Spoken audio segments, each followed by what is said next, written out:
Hey, what's going on, sports fans? It is yours truly, TJ Jones. Welcome to the State of the NFL podcast, Thursday night watch along edition. And tonight we have a NFC West matchup, the Rams versus the 49ers. Now, the second quarter just kicked off, and we have the San Francisco 49ers in the red zone. Christian McCaffrey just ran the ball down to the 1 yard line. And right now, the San Francisco 49ers have a 7-0 lead, and it looked like they're threatening. And this is pretty remarkable when you think about it. A lot of backups playing tonight for the 49ers, kind of a makeshift offense, and they're still trying to find a way to get it done. All right, so second and goal, Mac Jones in the gun. He rolls to his left. He throws the ball to Christian McCaffrey, and he's in for the touchdown. Christian McCaffrey. So just like that, the San Francisco 49ers have a 13-0 lead. And you have to believe that the Rams have to be in shock right now. It's Christian McCaffrey and everybody else in this Thursday night game for the 49ers. Mac Jones is starting in a game for the second time this season. Brock Purdy came back last week, re-aggravated his injury that held him out for the last couple of weeks. Mac Jones comes in and is really playing some good football right now. The kick is up and it is good. So the 49ers have a 14-0 lead over the Rams. Unbelievable, man.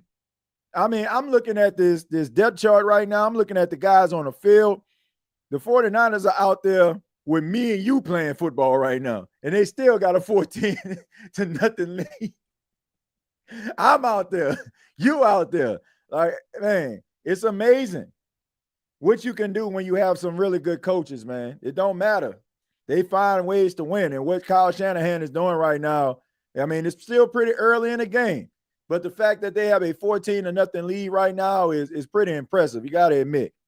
Special shout out to everybody that's watching this right now, no matter where you are, wherever you may be. Whether you just stumbled across this channel or you've been rocking with the State of the NFL as we have done these watch-alongs since the season started. I really do appreciate it, man. Much love to you. Special shout out to Raven Sports Media in the building. Special shout out to Mike in the building. Shouts out to Jet Black, Corey. Thank y'all for being here. We got Mike up in here, if I ain't mentioned Mike's name. Appreciate y'all for being here, and we are got about 40 people that have filed in so far. Ask that you hit the like button, subscribe to the State of the NFL podcast channel. Look, it's very simple, right? We watching Thursday night football. I'm pretty sure you probably got an adult beverage or something like that in your hand. Maybe not. Maybe a bag of chips, maybe a soda, but it's a free fall here, right? You can talk about any sports topic you want, all the while as we watch the football game. We like to make this channel be like, you're watching football, having a good time with your friends. So if you're into that type of stuff, make sure that you subscribe to the channel, hit that like button. We really appreciate that. All right, but let's go ahead and get into it. Shouts out to my boy Keen Arthur just joined us. Raven says, "Sub TJ, what's going on, Raven Sports Media? Appreciate you for being here once again." I know right now your Ravens are looking a little rough, man, but I think they're gonna be able to turn it around. I think they're gonna be able to turn it around, man. I just think they're going through a rough patch right now.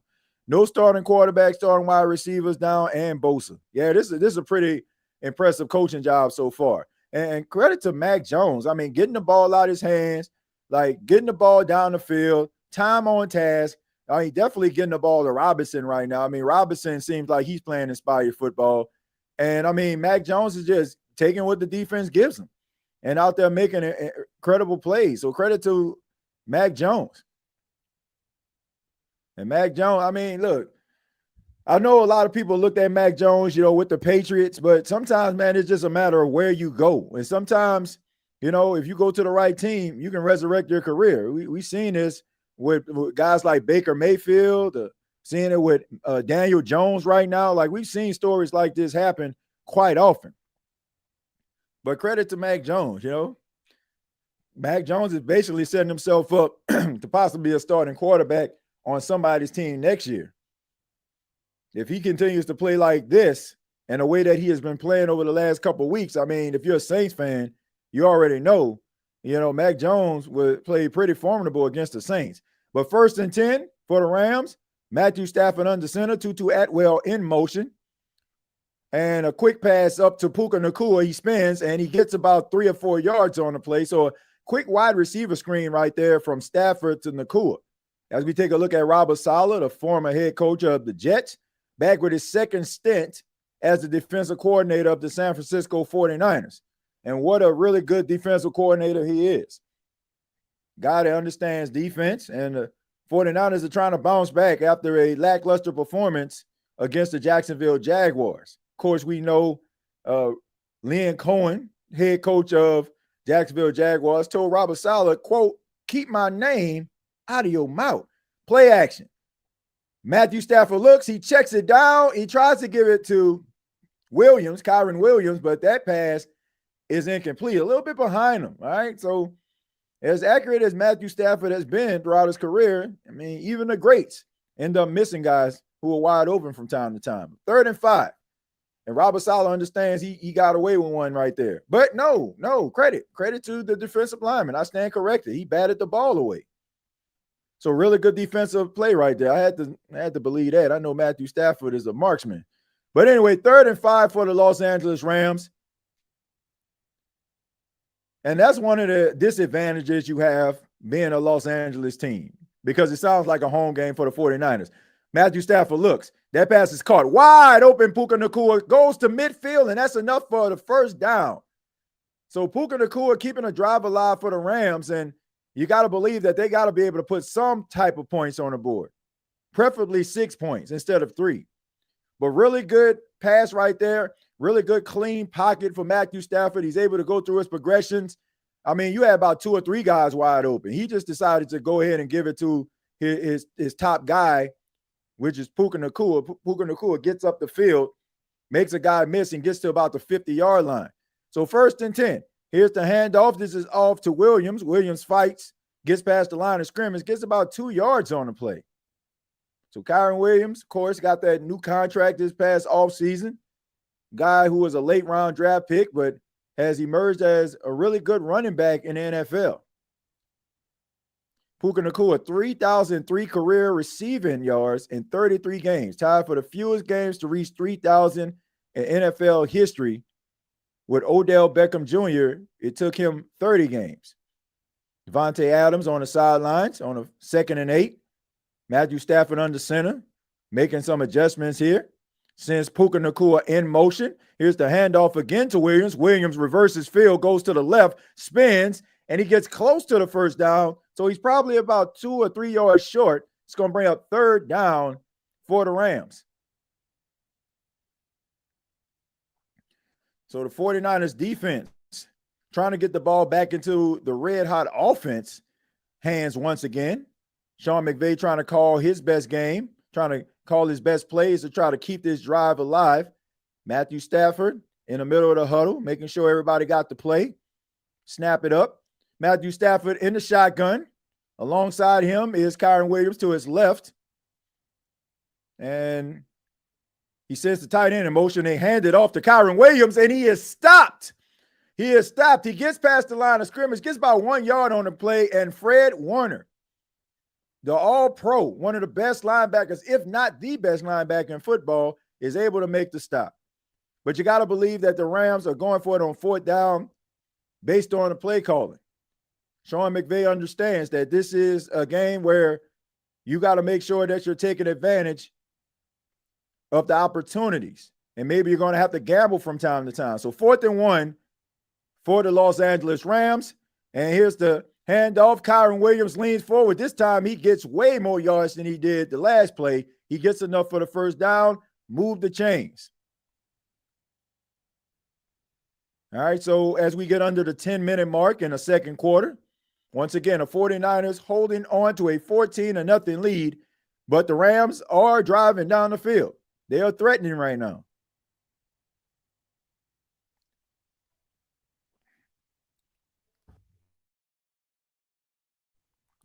First and 10, Matthew Stafford under center. Devontae Adams back in the game.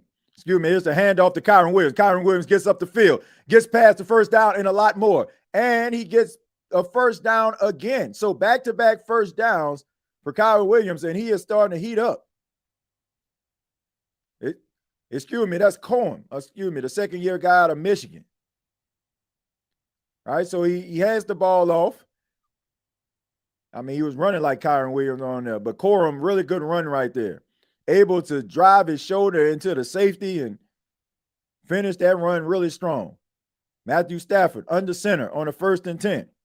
Tutu Atwell in motion. Oh, there's a football! And it's picked up by the defense of the 49ers.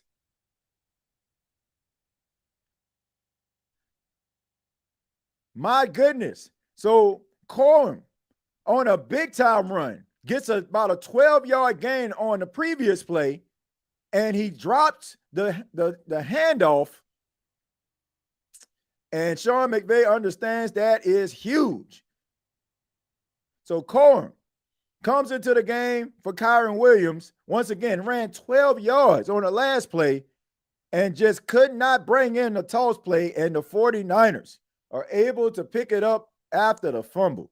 Unbelievable, man. That is not what you want right now. The momentum seemed like it was starting to shift the Rams' way.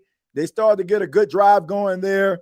Now you have to bring your defense back out there on the field to try to stop the 49ers, who have been able to do whatever they wanted throughout the night. Unbelievable. Michael says, I thought the 49ers would get blown out. Yeah, I mean, I think a lot of people thought that too, but it's amazing what good things can happen when you have a really good coach and a really sound, solid foundation for a football team. And, you know, things like this are beneficial.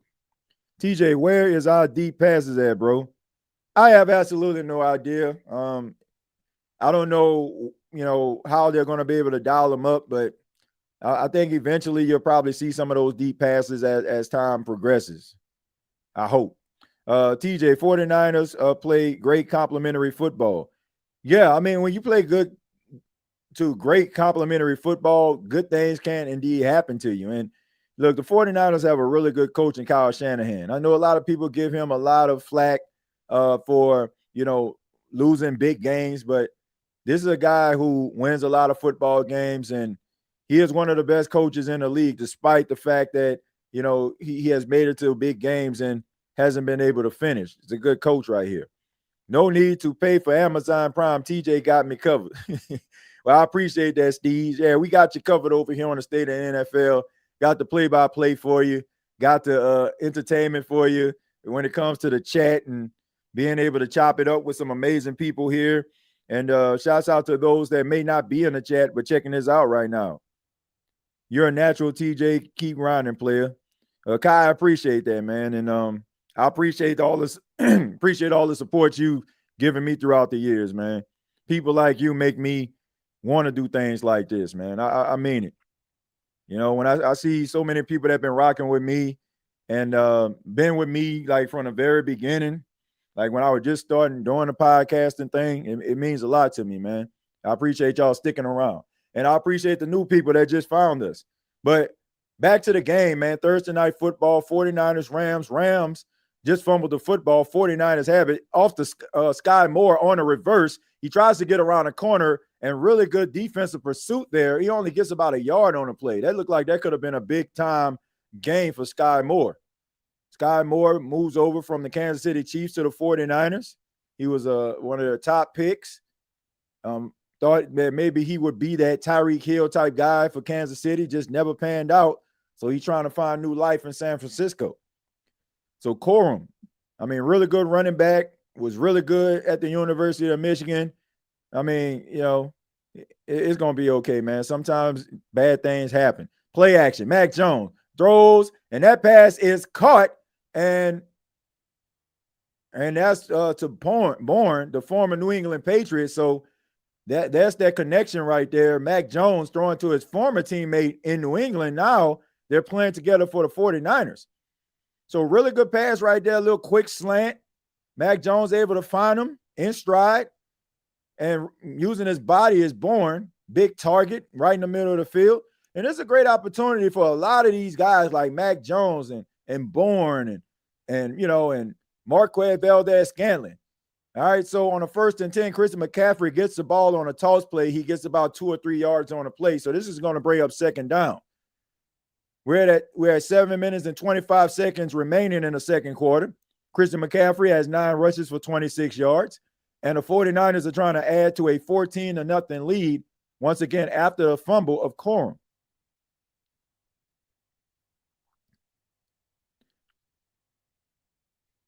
Second and 8. As we're close to getting under the 7-minute mark. Tight end in motion. Mac Jones in a gun. A delayed handoff to Christian McCaffrey. Gets past the line of scrimmage. Gets about 2 or 3 more yards on the play. So right now they're just trying to milk this clock. They're also trying to stay ahead of the chains. Make these 3rd down plays a little bit more manageable. And they're definitely going to be leaning on Christian McCaffrey tonight as if, he is the best offensive weapon on the team. With or without some of the top players that make that offense what it is. No George Kittle, no Brandon Ayuk. But right now, so far, it has been no problem for the 49ers. Mac Jones in a gun on a 3rd and 5. Here's the snap. Looking, quick pass right there. And it's incomplete. Bourne was wide open. Ball goes through his hands and a missed opportunity for the 49ers, and they are going to elect to punt. So a great opportunity. I don't know. He could have, maybe he didn't get the 1st down, but it would have made it a little bit more interesting for Kyle Shanahan. Ball just goes right through his hands.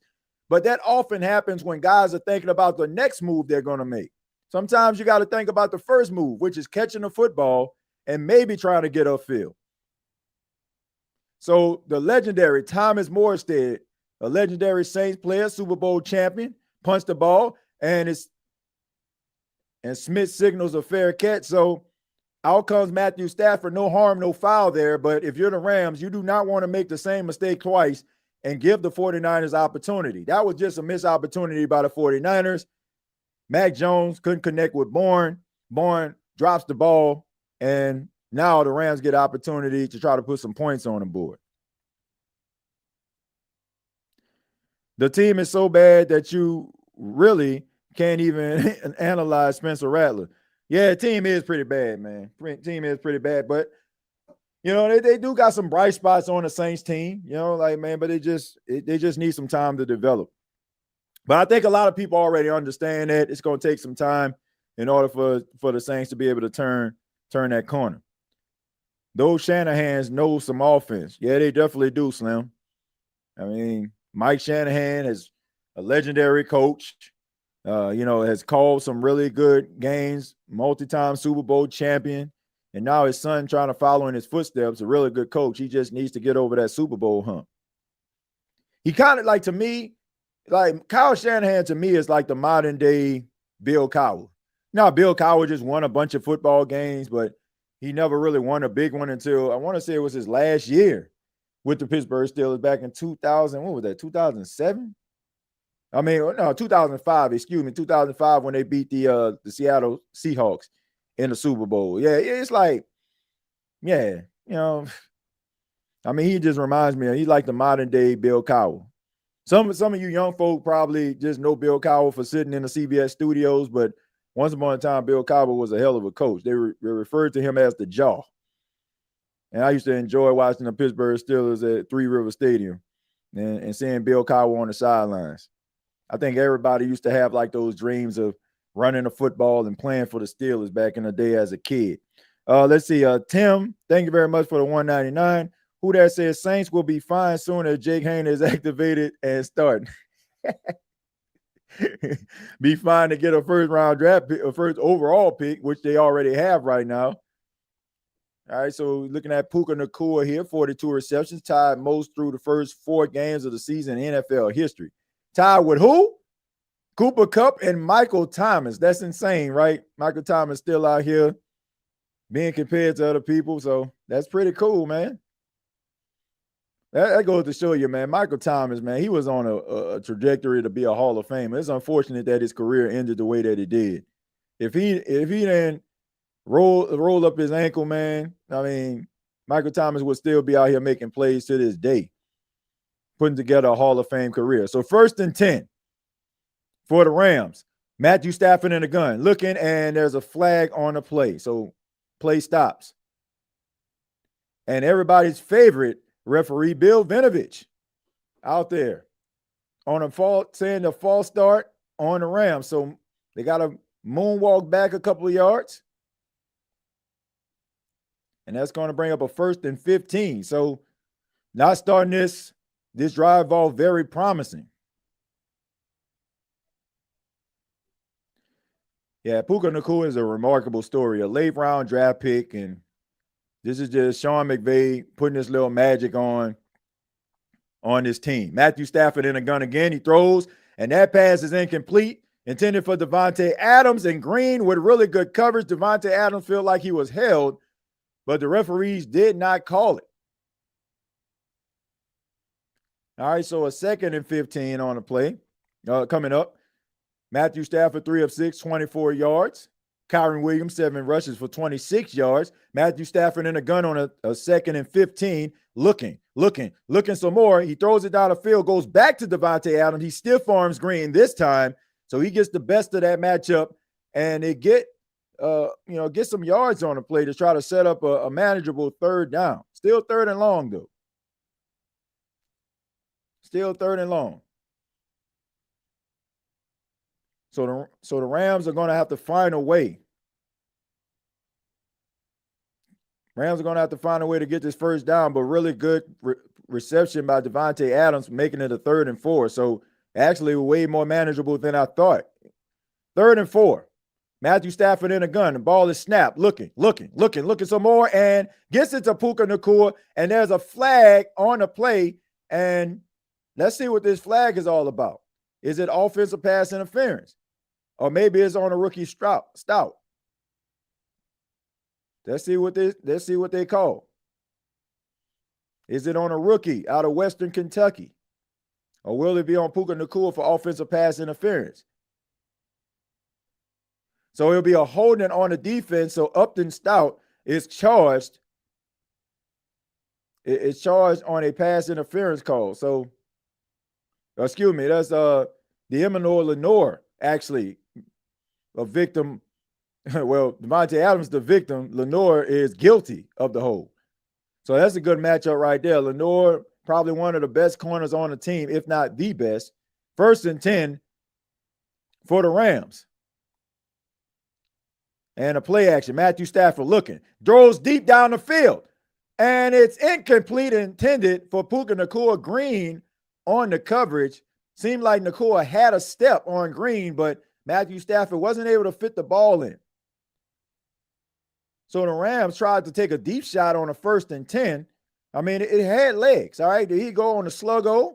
Little double move there. Puka Nacua just, was able to get a step on Green, but the ball just sailed right over his head. So that's going to bring up a 2nd and 10. And Matthew Stafford, a little frustrated with himself, felt like maybe the ball was just a tad bit too long. Misdirected it a little bit. Matthew Stafford again. This time he checks it down to Kyron Williams. Kyron Williams gets up the field to try to set up a manageable 3rd down to keep the chains to continue to move. They got to keep these chains moving on this 3rd down, 3rd and 4. Let's see if they can convert another 3rd and 4 on this drive as they did earlier. Once again, if you're the Rams, you're trying to put some points on the board. Kind of came out, maybe underestimated the 49ers offense being limited, and now you're playing from behind. Matthew Stafford in the gun on a 3rd and 4 empty backfield. And here's the snap. Stafford looking, and that pass is caught by Puka Nacua. Excuse me. There's Terrence Ferguson, by the way. Excuse me. A really good back shoulder fade right there from Matthew Stafford. That was just really good coverage. If I'm Robert Saleh, I'm telling them, yeah, that's the way you play coverage. But that was just an even better throw. Back shoulder fade. Ferguson had to kind of reach behind himself and put the ball where only Ferguson can get it, was Matthew Stafford. And like I said, that was just really good coverage. That was just a really impressive throw by Matthew Stafford. Really good back shoulder fade right there. All right, so here we go. Play action. Matthew Stafford throws the ball downfield, and that pass is caught. Really good adjustment right there. And Whittingham makes the adjustment in the air, man, mid-air right there. Matthew Stafford throws the ball behind Whittingham, but Whittingham is able to make the adjustment. That was a very impressive catch right there. Like I said, ball was behind him. He locates the ball and just reaches behind himself to be able to get the ball and get the first down to keep those chains moving. And Matthew Stafford appreciates the effort. First and 10 for the Rams. Play action. Rolls to the right. It's Matthew Stafford. Goes back to Whittingham. Whittingham gets up the field, and he tries to fight to get the first down. Thought he was going to get it, but he's going to be about a yard short as the clock continues to tick. 2 minutes and 47 seconds remaining in the second quarter. Clock continues to tick, but right now, the Rams are driving down the field. So Whittington is able to kind of go in reverse, trying to psych out the defense, goes in motion, and just goes out on a little bit of an out route, catches the ball in space, and tries to get up the field, but Whittington is able to, not get the first down, but he really tried his best. First and 10 for the Rams. They're in the red zone. Matthew Stafford looking, throws the ball to a wide open Kyren Williams, and he just high steps his way into the end zone for the touchdown. So a much needed touchdown by Kyren Williams and the Los Angeles Rams. What a drive by Matthew Stafford and the Rams offense. So now we got ourselves a ball game.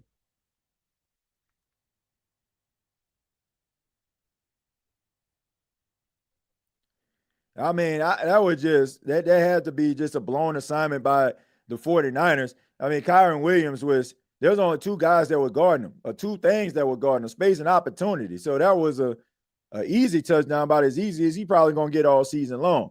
Snap placement, kick on the way, and it is good. So we have ourselves a 7-point ball game with 2 minutes and 9 seconds left in the second quarter. The 49ers, 14, Rams, 7, as they're live at SoFi Stadium in Los Angeles. And this is an NFC West matchup, a battle of 3-1 NFC West teams. Whoever wins this game tonight will be in first place in the NFC West. So this is a big game for both teams. It is not an indicator of what this season will end up being for the NFC West. It's still wide open. Seattle playing really good football. Even Arizona, to a certain extent, is still playing good football despite them losing last Thursday night. So this division is wide open, and a lot of people are considering this division the best in football.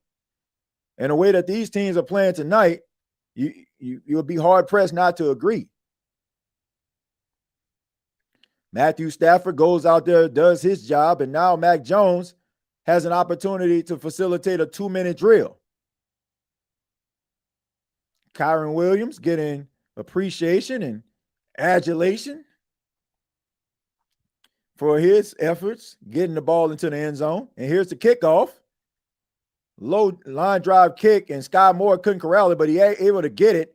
And not the best kick I've seen in the world. He was able to get past the 30-yard line, and that's going to set up the 49ers at about the 34-yard line. So right now, Mac Jones passes under 10 yards, 10 air yards. 9 of 10 for 100 yards, 2 touchdowns and 1 drop. So right now, Mac Jones is cooking, for the exception of that incomplete pass by Bourne that he clearly should have caught. Mac Jones has been playing a quarterback position tonight about as good as you would want your backup quarterback to play, or any quarterback rather. On the 1st and 10, McCaffrey in motion. Mac Jones has time. Ball looked like it was tipped at the line of scrimmage. And that's going to take us to the 2-minute warning. So Mac Jones' pass was tipped at the line of scrimmage. 2 minutes left in the first half. 14-7. San Francisco 49ers holding on to a 7-point lead. What's going on, Desi? Appreciate you for being here. The Saints defense as well. Not a rattler truther by any means, but there are Hall of Fame quarterbacks who started in similar situations. I'm just saying. Yeah, I just think that people just want a finished product right now, and I understand. I mean, the Saints have been a disaster. Haven't been to the playoffs in the last 4 seasons. So people want to see prosperity. They want to see good quarterback play. I understand that. I get it. But look, Rome wasn't built in a day, and anybody that you get at the quarterback position is probably going to require work unless you get yourself a veteran quarterback. So I think that the Saints are trying to do what they can to try to get better every single week. It definitely was a step in the right direction versus what they did against Seattle or what they did against Buffalo. I know people are not talking about moral victories. They don't want to accept that. But the reality is the New Orleans Saints aren't good this season. And there are certain things that you have to look for this season in order to keep your sanity. If you're looking at the New Orleans Saints from the eyes of a Super Bowl contending, playoff contending team, then I just feel like you kind of doing yourself a disservice there. Everybody wants the Saints to be good if you're a Saints fan, but it doesn't seem like that's the case. And what you have is a quarterback room that needs to learn how to win, learn how to play the quarterback position at the highest level. And unfortunately, that's going to take some time and maybe a lot of losses in the process. Last time we seen Jake Haener start, he got shutout in the first half and had 2 turnovers. Yeah, and an awful quarterback rating. Awful.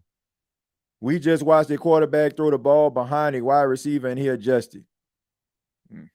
It's amazing what happens, right, when you help out your quarterback. Instead of just waiting and trying to get the right pass thrown to you. Don't confuse criticism with hate. Hi, TJ. What's going on, Desi? Appreciate you for being here. Receivers got to catch the ball too. Yeah, I mean, every pass is not going to be ideal. Every pass is not going to be like right in the bread basket. Receive is not helping him out either. Yeah, we're talking about the receivers. Yeah. Man, honestly, tonight, we want to just watch the NFC West matchup. Look, I get it, man. Like when it comes to the quarterback position of Spencer Rattler and stuff, but man, we can talk about this blue in the face. But at the end of the day, regardless to what quarterback's out there, they're gonna need some work.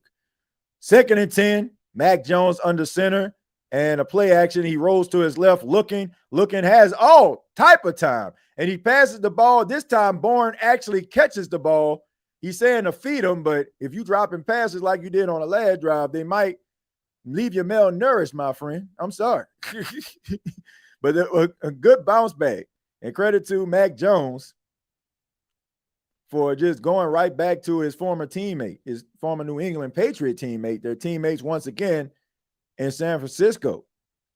So the who's who of the wide receiver room for the 49ers are getting it done so far tonight. Mac Jones under center again. McCaffrey in motion. He's back to pass. Looking. That pass is caught. Well, it should have been caught, but the ball knocked out his hands by the linebacker. And Lampman, who is a very underrated linebacker, guy that just plays tough, just Johnny on the spot most of the times, not the most athletic guy in the world, but he's a football player. And as you can see, I mean, the tight end tried to go for the ball, and Lampman is right there with his helmet to knock the ball away. So really good coverage right there. And, it seems like he's a little shaken up right now. So he's trying to figure out what's going on with him as we are at the minute and 16-second mark in the second quarter. They're taking a commercial break. Hopefully Lampman is okay after a very impressive defensive play right there. That was my last one. Look, I get it, man, but I'm not saying like people can't talk about it. Of course, like you can talk about it, but it's like, I mean, none of these quarterbacks in a New Orleans Saints room are perfect. It's just not. It's never like if they decide to go with Tyler Shuck, then guess what? I mean, he's probably gonna leave something to be desired. Going with Spencer Rattler, he leaves something to be desired. So, I just think that it's just going to take some time. It's going to take some time for the Saints to, one, figure out what they actually have in the quarterback room and try to fix it, or one of these quarterbacks emerge to live up to, their potential. Whatever it may be. I just hope that it happens so, Saints fans can finally breathe a sigh of relief when it comes to the quarterback position. Steve, that's a fact. You can see a guy one time and say he don't have it, but you can see a guy 10 times and blame everyone around him. Make it make sense. Well, look, I mean, I don't know, man. At the end of the day, you can say he had 10 opportunities to play, but I don't know, man. I don't know. I don't know, man. I think that football is the ultimate team sport. I just want people to understand that. And I don't compare it to like other teams where you'll look at other players that may have just started, like Jackson Dart. He won a game versus the Chargers, but his defense also gave him 2 turnovers, gave him, gave him opportunities to be able to go out there, and the pass rush was on point that day. So I just think there's a lot of things that have to fall into place in order for you to win. But yeah, Spencer Rattler does leave a lot to be desired, but I just think that he's not a finished product. And it's going to take some time, but that's with any quarterback for the Saints. Like it's going to take some time. I think if Spencer Rattler, like this is the reality. If Spencer Rattler played the way that he has, and the Saints, let's just say, were like 1-3 or 2-2, I don't think he would be getting critiqued the way that he is right now. I just think that it's the fact that, he's leaving a lot to be desired and the Saints are losing. 2nd and 10. Mac Jones in the gun. All right, as he makes the adjustments at the line of scrimmage, he sends Bourne in motion. And he tells him to step up to the line of scrimmage. And here's the snap. They hand the ball off to Christian McCaffrey, and that is a flag, and I'm pretty sure they're going to call that on Bourne.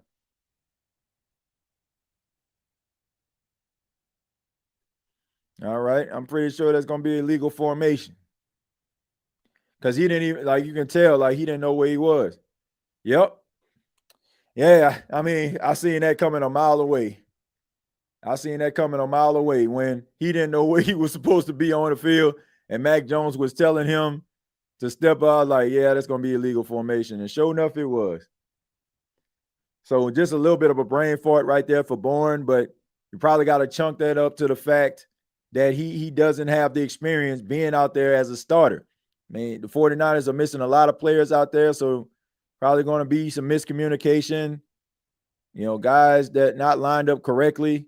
Hopefully they get it together. Sky Moore goes in motion on a 3rd and 10, and the play clock ticks down, and they call the timeout. So a little bit confusion right there. It seemed like Kyle Shanahan not very happy with the formation, but, he's frustrated. But what do you expect? A lot of these guys are practice squad guys, probably haven't been with the team very long, or probably haven't played with the first team all season. So to take a look at Jared Verse, who has the honor of going up against the best left tackle, one of the best left tackles in the past decade in Trent Williams. It's not an easy matchup for anybody. Even though Trent Williams has given up a lot of pressures this season, giving up a lot of sacks. Probably is one of his worst numbers statistically this season, but he's still one of the best to do it. All right, so on the 3rd and 10, Mac Jones sends Bourne in motion. Here's the snap. He's looking some more. He checks it down, and he gets it to the tight end this time. All right. So he's able to go right back to his tight end there. And this is 1st and 10, 54 seconds. Clock continues to move under the 1 minute mark. Here's the snap. Mac Jones in the pocket, throws. His pass is caught. And Robinson seems like this is his number 1 receiver tonight. So the clock continues to tick. 49ers with 1 timeout remaining. So they still have their playbook still wide open. 2nd and 2. Mac Jones gets the snap. That pass is incomplete. And Lake on the coverage right there tries to get it to Marquez Valdez-Scantling, but it stops the clock at 26 seconds. 3rd and 2 for the 49ers. As we look at Eddie Pinheiro, came over to the 49ers after Jake Moody was released by the team, struggled kicking field goals.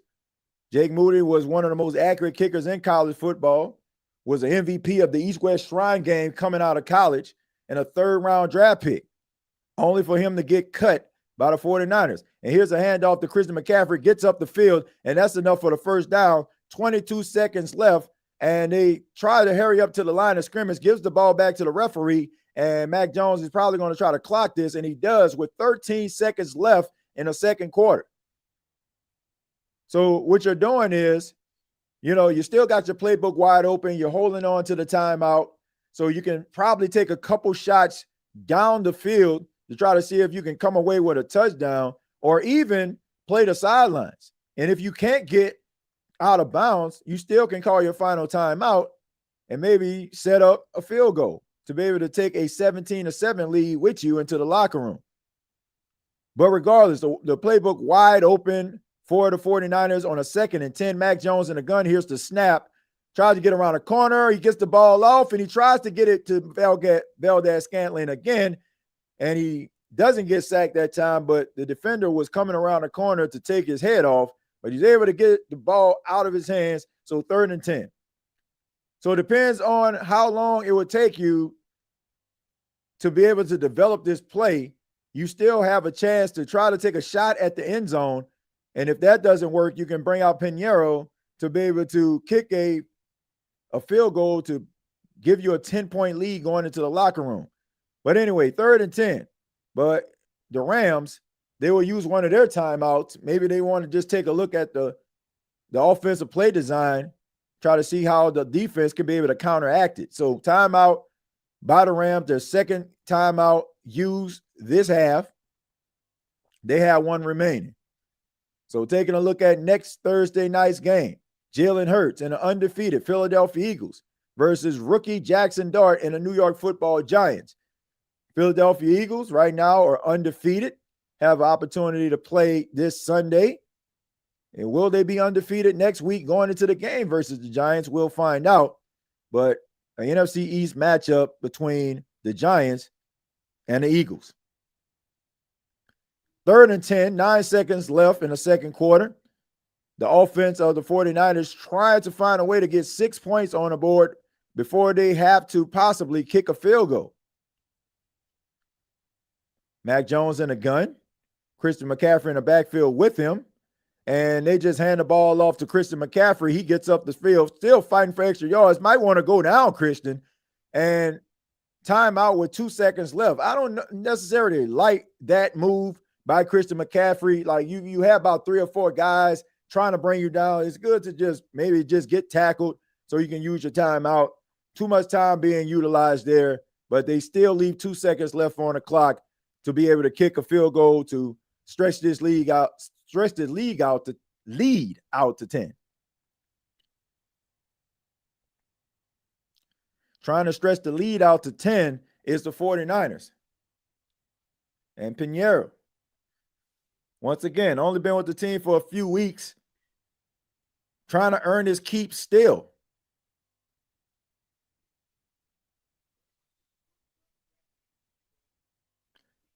All right, so here we go. 37-yard attempt. Snap, placement, kick on the way, and it is right down Broad Street and good. So the 49ers extend their lead to 10 going into the locker room. Mac Jones playing about as good as you want him to play. And you have to be impressed with Mac Jones in the way that he is facilitating his football and executing a game plan of Kyle Shanahan. But keep in mind, this is a first-round draft pick coming out of Alabama. And sometimes we know that sometimes players go to teams that don't necessarily put them in the right position to succeed. This could be one of those teams that gets Mac Jones on track and, of course, possibly get him another opportunity to be a starter on someone else's team maybe next year. But once again, this is the State of the NFL podcast. We hit halftime, score 17-7, San Francisco.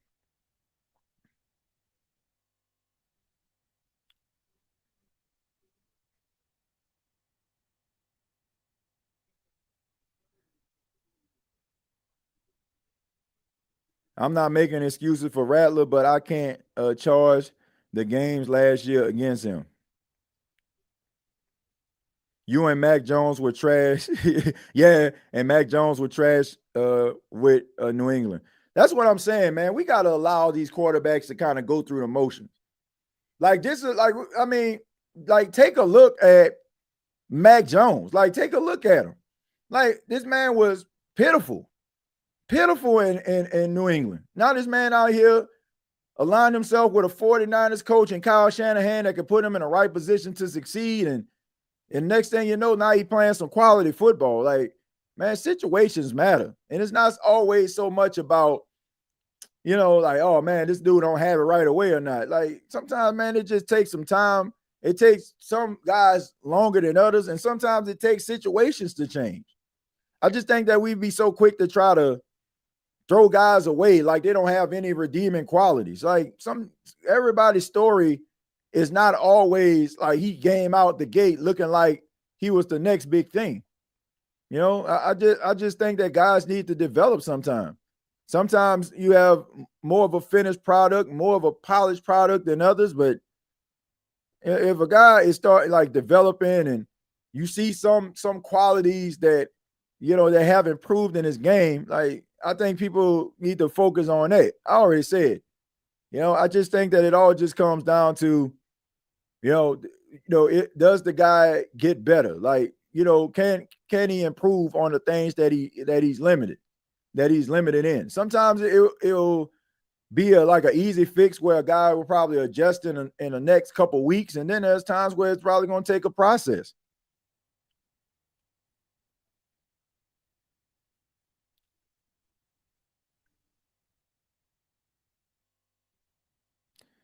I didn't say that at all.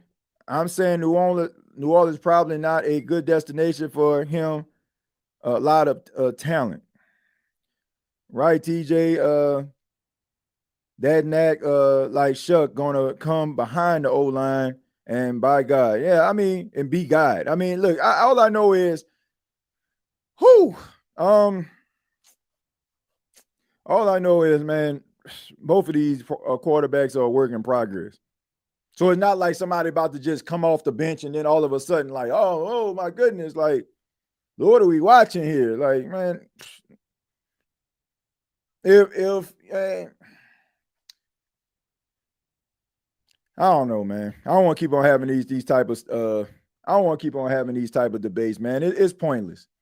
Like we up here like going at Spencer Rattler like the next person on the bench like can probably do better. Like, I don't think that Tyler Shuck can do better than what Spencer Rattler is doing. He can probably do something like if you want the deep ball, maybe he can probably throw the ball down the field a little better than Spencer Rattler, but will he lack in other areas that maybe Spencer Rattler thrives and does better in? Like, so I don't know. Like, okay, are you willing to like put him on the bench so you can see a deep ball down the field that might get completed, might get incomplete, and like I don't know.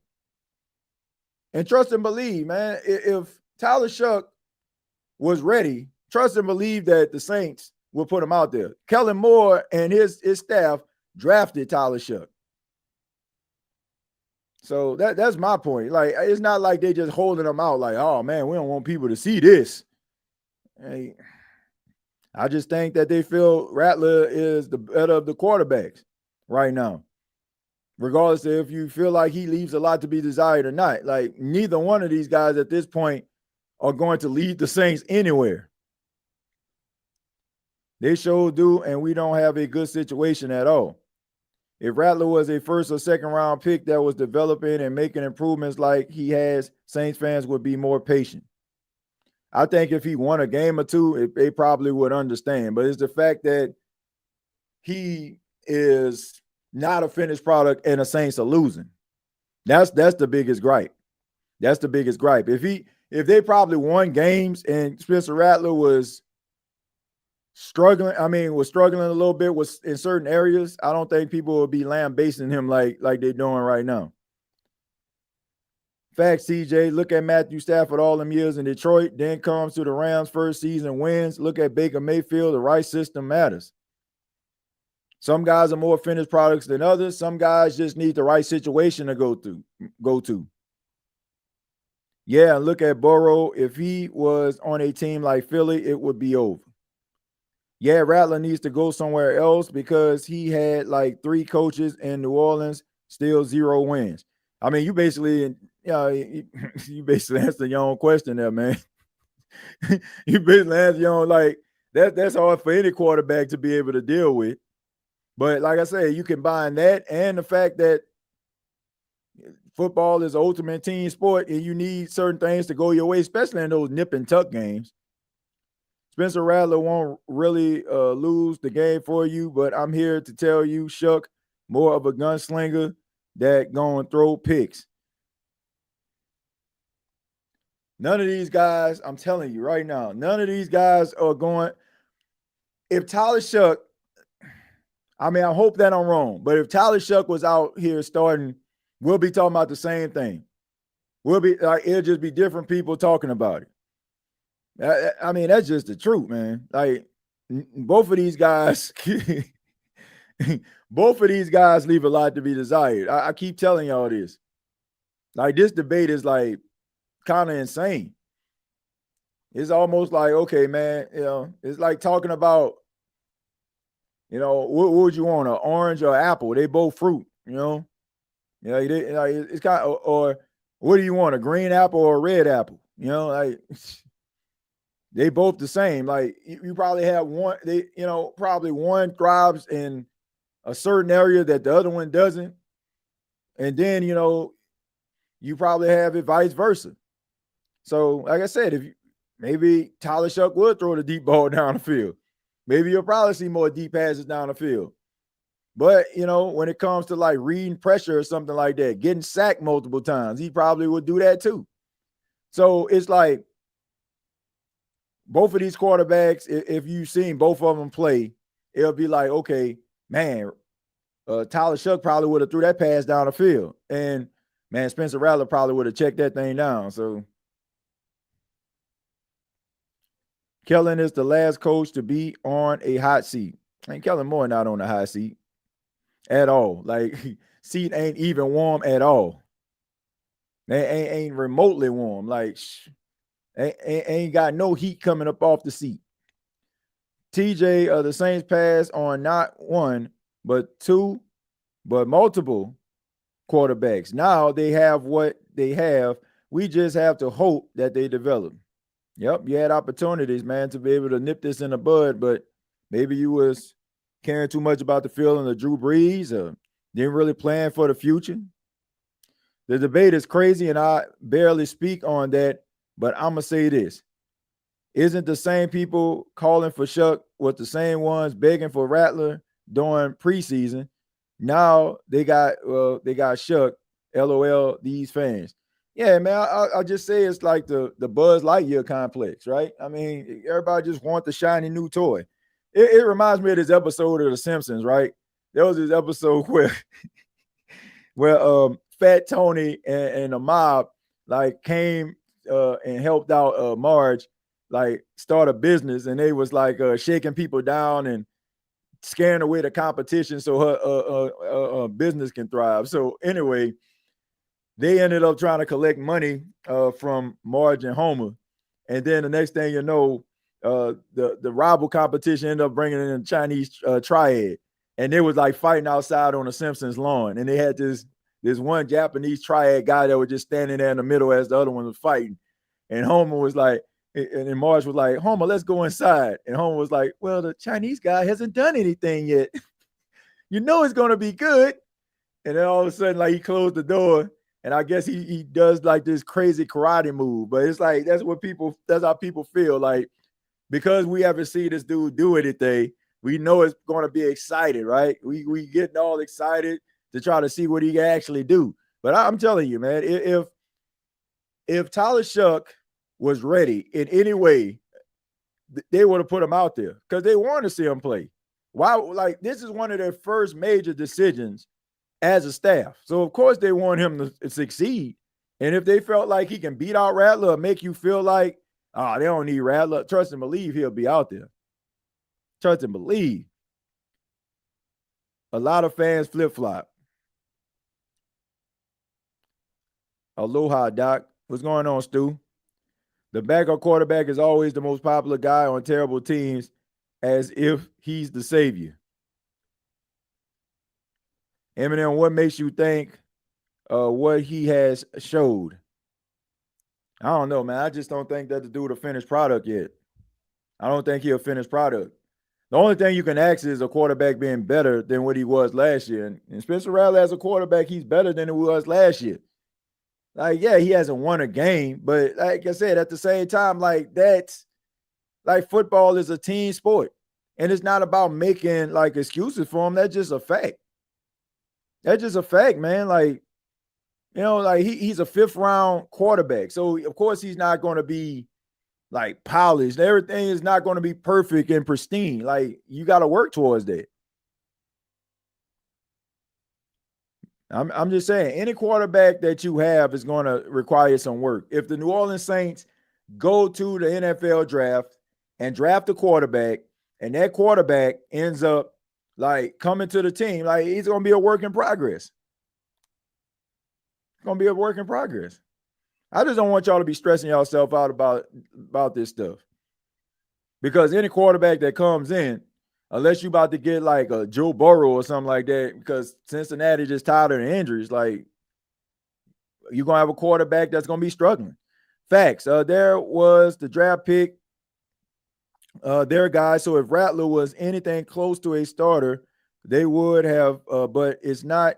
And I'm glad the coach is not forcing it just because he was a high draft pick. I guess we're talking about Shuck there, but yeah, I agree with you, Chosen. I got what you're saying. You meant Shuck. Yeah. If he was ready, they would put him out there. They drafted him. The New Orleans Saints do not have like the coaching regime of Kellen Moore and his coaching staff. They don't have like no type of allegiance to Spencer Rattler. They inherited Spencer Rattler.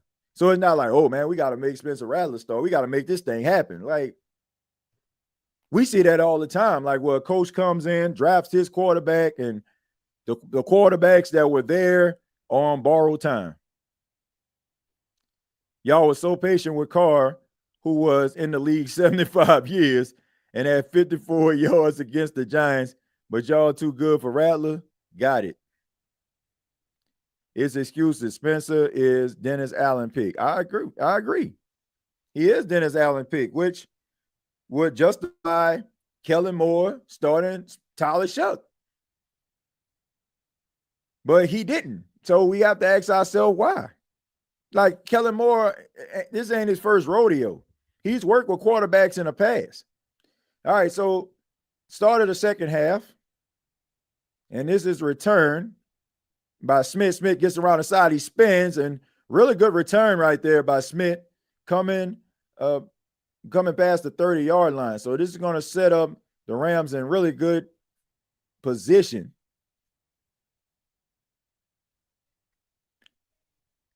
And Sean McVay, you can tell, like, during this interview, he's extremely frustrated.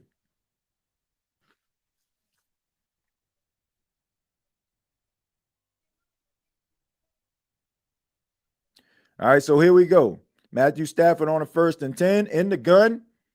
Got Williams in the backfield, Tutu Atwell in motion. Stafford looking. This pass is caught by Puka Nacua, and he's tackled right away, but he gets about 4 yards on the play. So Matthew Stafford and the Los Angeles Rams trying to come out of the locker room, trying to pull within 3 of the 49ers. If you're just joining us, the 49ers are without a lot of offensive firepower. No Brandon Ayuk, no George Kittle, no Dwayne Jennings, but no problem tonight. No Brock Purdy.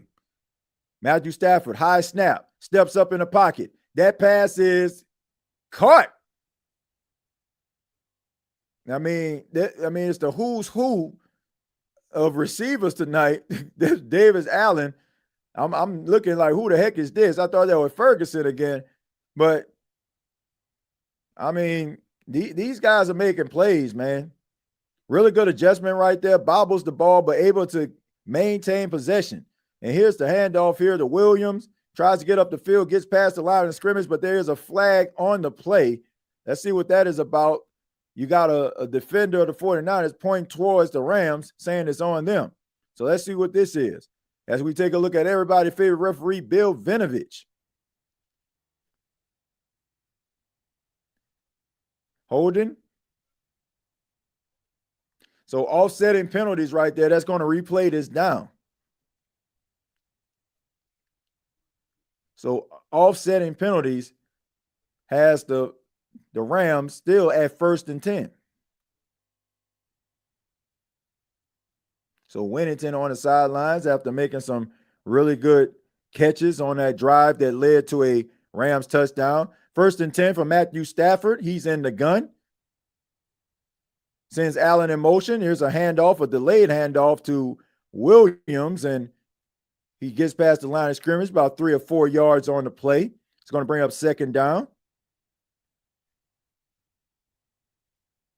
So Kyron Williams tonight, stats consist of 8 carries for 30 yards, 3.8 average. Not the best average in the world, but running the ball pretty effectively and has had some really solid runs. 2nd and 6 for the Los Angeles Rams. They send Whittington in motion. Now they send Puka Nacua in motion. And here's the handoff. Well, no, excuse me. Faked out the cameraman. And they tried to get it to Whittington, but that pass is incomplete. So 3rd and 6. Play action so good, the cameraman got confused. That's when you know a play worked. When the cameraman get lost. Had me lost. What a play action pass. Sean McVay trying to dial up his best play on the 3rd and 6, trying to stay ahead of the chains, trying to convert this 3rd down. So Matthew Stafford. Here's the snap. Looking, throws the ball. And that pass is dropped. Dropped by Kyron Williams, and he would have got the 1st down, and he is frustrated. Justifiably so. So both teams had receivers to be able to catch the ball and run and dropped it. But this is one of those plays yet again. Guys are thinking about what move they're going to make when they catch the ball instead of catching the ball. But here's a 53-yard attempt.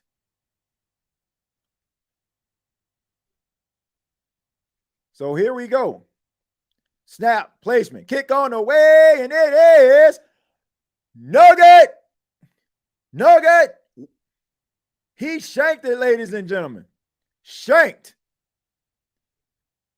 So Cardi, late to the party, shanks that thing wide right. Looks absolutely exacerbated, but at the end of the day, game still wide open. I'm pretty sure the way that this game is going, they could be relying on him to possibly kick another field goal to maybe win a game. So keep your head up, young man. Keep your head up. So TJ, what's up when young? Hey man, I'm glad you mentioned that. I am glad that you mentioned that, man. I'm glad you mentioned that, my friend.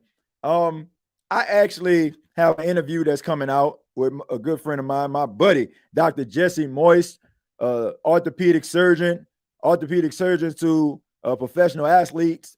He was on the State of the Saints podcast. I did an interview with him earlier today. I'm going to play that on the State of the Saints podcast channel tomorrow. But I'm going to go ahead for those that are watching this right now. I'm going to give y'all a sneak peek. All right, I'm going to give y'all a sneak peek of a little bit of the conversation that we had. So let me go ahead and pull that up. But yeah, I had a conversation with him earlier to talk a little bit about Chase Young and Cesar, some of these injuries to the New Orleans Saints player. And let me see if I can actually pull that up. But yeah, we had a really good conversation. I spoke to Dr. Morris for about 25, 30 minutes, man, just about some of the injuries that we've been talking about pertaining to Saints players. Trevor Penning dealing with the turf toe. He broke down what that actually means, because I don't think a lot of people really understand what turf toe is. It sounds like something that isn't that big of a deal when just the sound of it, but he really explained like why that is that hurts so much and why it affects guys being available for their team. But I don't know what this is, man. I mean, look, I broke this thing down into clips. and this is a clip. I'm actually waiting for it to upload here. But, this is a little bit of the conversation that me and Dr. Moyes had. I mean, it was a really good conversation. Like so I will put out the interview in its entirety on tomorrow. All right, so anyway, the 49ers have the ball after a missed field goal in really good field position. Really good field position on a 1st and 10. And now Mac Jones is trying to get back out there and build on some of that momentum that he had in the first half. Here's the handoff to Christian McCaffrey. Gets past the line of scrimmage, still fighting for extra yards. Didn't get much, but keep those legs moving for as many yards as he can. And as we look at this CVS receipt of injuries for the 49ers, Brock Purdy, Ricky Pearsall, Brandon Ayuk, Dwayne Jennings, George Kittle, Nick Bosa, Barch is out. I mean, this entire team is decimated with injuries. But I tell you, like, this is what a really good coach can do for you. In situations like this, still put you in a position where you can actually be in a game. Mac Jones, looking, can knit a sweater in that pocket, and that incomplete miscommunication right there between him and the wide receiver. But what do you expect when guys are coming off the practice squad? Not many reps, not much chemistry. Guys are just out here basically playing pitch and catch tonight.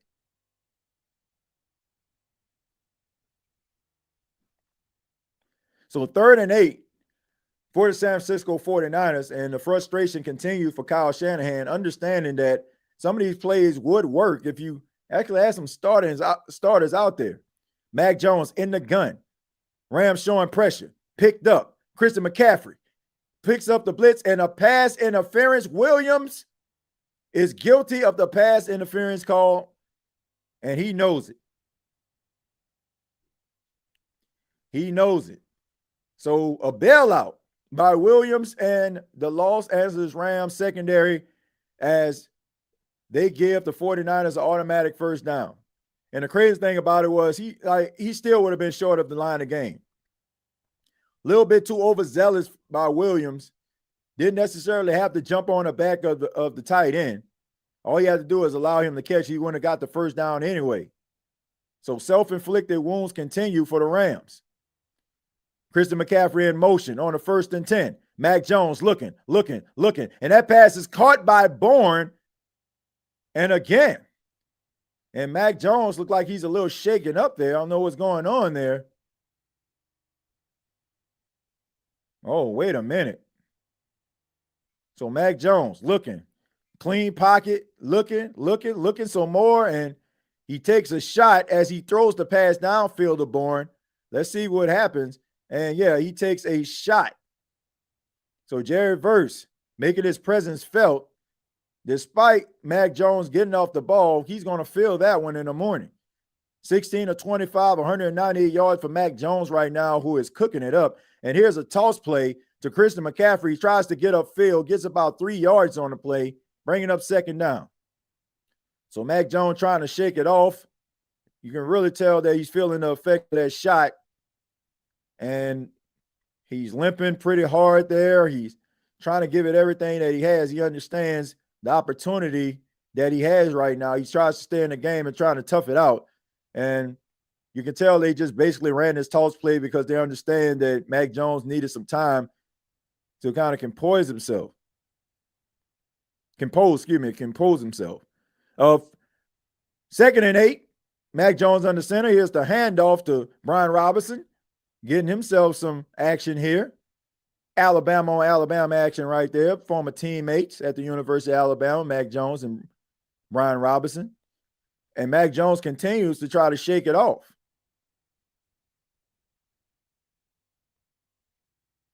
So as you can see, Mac Jones, he does wear a knee brace.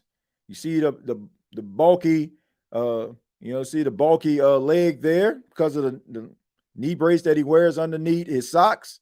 And this is 3rd and 3 for the 49ers, trying to keep the chains moving and trying to get a first down instead of having to settle for a field goal. Mac Jones looking, quick pass. That pass is caught again. He goes to Bourne, and Bourne continues. Hits the Ric Flair who is actually in the house tonight, but he's rooting for the Rams, but Bourne hitting a Ric Flair, woo, for the first down. So this is the chemistry that Bourne and Jones have from their time in New England. You can tell he's going to them constantly, and another remember me shot by the Rams defense. So Mac Jones is standing there, standing strong in the pocket, taking shots, but is still getting up off the canvas. Bourne in motion, 1st and 10. So here we go. Here's the handoff to Christian McCaffrey, getting up the field. And he gets about 4 or 5 yards on the play. So this is going to bring up 2nd down. Mac Jones again. And a cameraman doing his job, building suspense, making everybody feel that something is seriously wrong with Mac Jones. Clock continues to tick. 8 minutes, 53 seconds left in the third quarter. 2nd and 6 for the 49ers. Mac Jones under center, trying to get the 49ers into the end zone for the 2nd time tonight.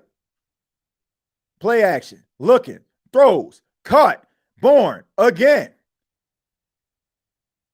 And Bourne is just taking over this game. And I'm pretty sure everybody in the crowd that's not a 49ers fan probably wondered to themselves, who the heck is this guy? I mean, he just continues to go to Bourne, and Bourne continues to answer the bell. Outside of that one drop in the second quarter, Bourne has been automatic. And Sean McVay is just absolutely ticked off right now. Like, can we please cover this guy?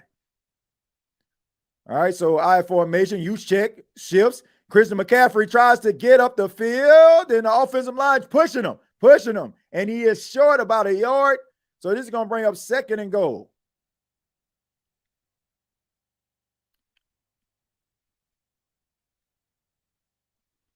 Kyle Shanahan calling one of his best games when his team need him to be at his best.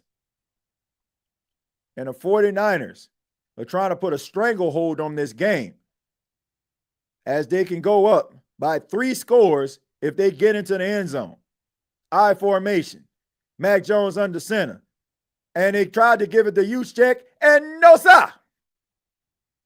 No, sir. He does not get in. So really good defensive penetration by the defensive line of the Rams. They understand the importance of trying to get a stop. Making a team settle for 3 points instead of 6 in this moment is paramount. But you have to wonder, will they go for it on 4th down if they do not convert on 3rd? Robinson in motion. 3rd and goal. Mac Jones in the gun. Send Juszczyk in motion. And there's a timeout.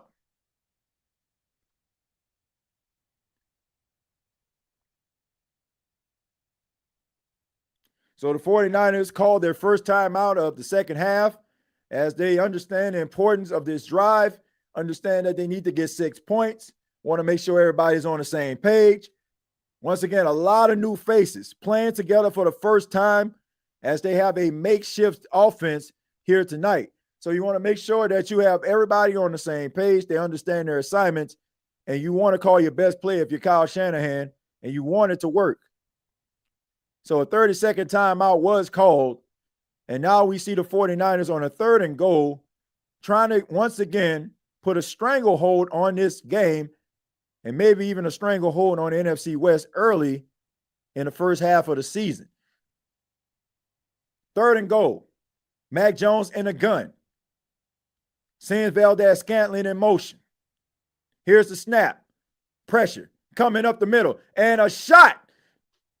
Mac Jones takes a shot, and Mac Jones, ladies and gentlemen, is down. Mac Jones is down, ladies and gentlemen, and he is in pain. He is in pain, ladies and gentlemen. He is in pain, ladies and gentlemen. And Kyle Shanahan is like, oh my goodness.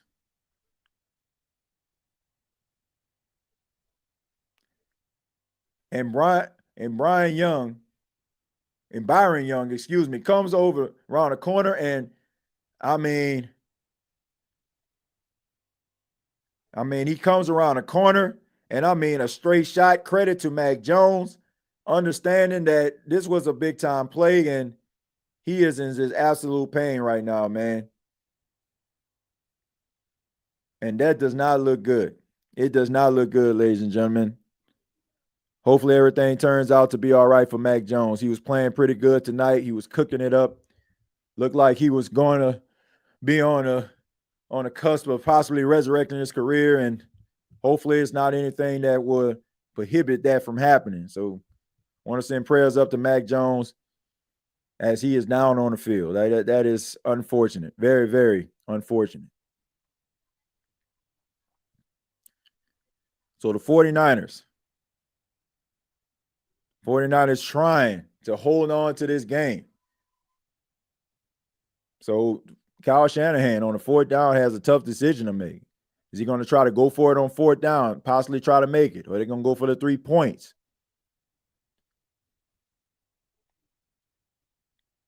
San Francisco 49ers already decimated with injuries, especially on the offensive side of the football. You're probably going to be going with Martinez. Adrian Martinez, he's 6'2", 220 pounds out of Kansas State in his first season. Started off with the Jets, signed by the 49ers, and, serving as the backup quarterback tonight. And I'm pretty sure it's probably going to be a huge drop-off in quarterback play. TJ shows when a GM knows who to build a roster with, all the injuries 49ers have, and they still look formidable. Yep. Well, but man, it's unfortunate for Mac Jones. It really is, man. I hope that brother pulls through. But that did not look good, man. Him holding his leg like that. It's unfortunate. But speaking of injuries, I spoke with Dr. Jesse Moyes today, orthopedic surgeon, and this is a little bit of some of the conversation that we had. A lot of people are saying that if the New Orleans Saints knew that there was a possibility that Chase Young would be out this long, why didn't they put him on IR? Dr. Moyes, is there a chance that maybe the diagnosis wasn't as clear early? Maybe they thought that it wasn't going to last as long as it did. Like, what is the process? Like, how do you find that type of stuff out? How do you find out about a calf injury like that? Like, what are the steps for you to decide, like, how long a player is going to be out? Like, how does that work out? So traditionally, when you see that, you initially evaluate the player either on the field, on the in the exam room, wherever you are, and then it's usually pretty straightforward. Usually they're super tender. The grade 2s are the moderates. You can't really put weight down. You're like walking with crutches a lot of the times, or at least early on. Sometimes they'll get an MRI. I usually use ultrasound. You can use an MRI as well if you want. Ultrasound's really sensitive. Some of the older docs just weren't trained in it, so they don't have access to it. But these guys all have access to it at this point. If it's just a grade 1 or a mild strain, then a lot of the times they don't want to shut them down for a month. The risk of missing the whole month is not really worth it, because what if you can come back in 2 weeks or 3 weeks, right? Right. And remember, they only have so many spots on the IR and set to return, so they have to kind of be selective about who. You have Foster Moreau, you have Taysom Hill, you have all these guys who were on IR and then kind of coming back. So there's only so many spots that you have available. If they're like, hey, this isn't overly concerning, is it as an IR candidate? No, probably not. Right. That may have changed a week or two later. So that's a little bit of the conversation that me and Dr. Jesse Moyes has as he was talking about, answering a question. Like, some Saints fans were wondering if Chase Young was injured, then, why didn't they put him on IR if he was going to be missing more than 4 games? So there's your answer. And he kind of expounded on it a little bit more when it comes to the limited spots for individuals that can be on IR to come back for the season. So a lot of good stuff there. Like, so if you want to learn a little bit more about certain diagnosis and, what these injuries actually mean and why some of these guys are out as long as they are, make sure you check out that interview. But Matthew Stafford all day, all night, all afternoon, all evening, and he just throws that ball away. I mean, he can knit a sweater in that pocket. Credit to the offensive line, just nobody was open. And credit to the secondary of the 49ers holding up that long that they're able to neutralize those wide receivers. Because normally, if a quarterback has that much time, you got yourself a wide receiver probably breaking off his route. But anyway, a little tempo here for the Rams on a 2nd and 10. Matthew Stafford in a gun. He's in an empty backfield. He's looking, going through his progressions, throws the ball downfield. Yeah, and it's caught by Tutu Atwell for the first down.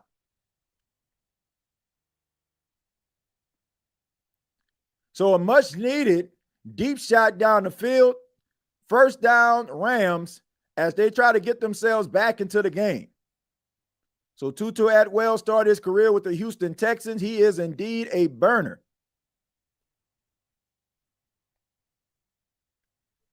And really good catch right there by Tutu.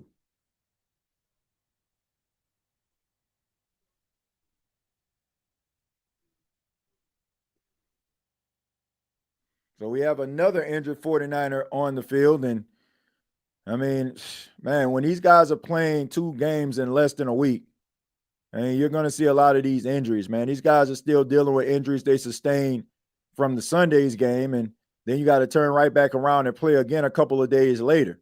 It's only so much rehab you can do when you're playing 50 and 60 snaps on a Sunday and then having to turn around and play 3 days or 4 days later.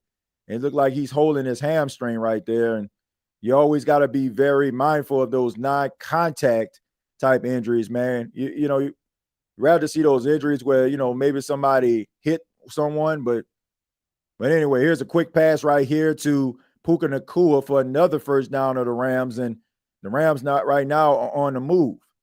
And the 49ers are just trying to get out of here the best way that they can with a victory, but the Rams are not going to go away quietly, especially when you have a talented wide receiver like Puka. I mean, really good stuff right here. Matthew Stafford looking off defenders and, you know, guys on trying to read his eyes, and Matthew Stafford will make you pay. He will make you believe that he's going to throw your way, and you will just completely throw it in the opposite direction. That is a marksman. That is a veteran. Matthew Stafford in the gun again. Corum in motion. All day for Matthew Stafford. Throws, he checks it down. That pass is incomplete by Corum, and his night kind of, you know, has been a nightmare so far. Outside that 12-yard run, we see a missed catch right there, dropped, and then also the fumble earlier. So as we take a look at Mac Jones, he's still trying to shake off that big shot that he took when Young came around the corner full speed, knocked him down, and, I mean, it looked pretty ugly. So credit to Mac Jones showing that warrior spirit, being able to get back up and trying to shake it off so he can be out there for his team. 2nd and 10. Matthew Stafford, quick pass. That pass is off to Puka Nacua with a convoy. He gets up the field, and that's enough for a first down. So really good play design right there. You get the pass off real quick to Puka Nacua. You got about 3 or 4 lead blockers out ahead, and it's up to Puka Nacua to decide which way he wants to go. So you got 3 guys blocking downfield, 4 if you count the offensive lineman who's down the field. So really good play design right there by Sean McVay. Getting the ball into the hands of your playmaker, Nacua, and really good blocking down the field. All right, so here we go. 1st and goal, Matthew Stafford under center this time. Nacua moves in motion. Here's a delayed handoff. This is to Williams, and Williams fight forward, and he's about 2 yards short of a touchdown. So this is going to set up a 2nd and goal at the 2.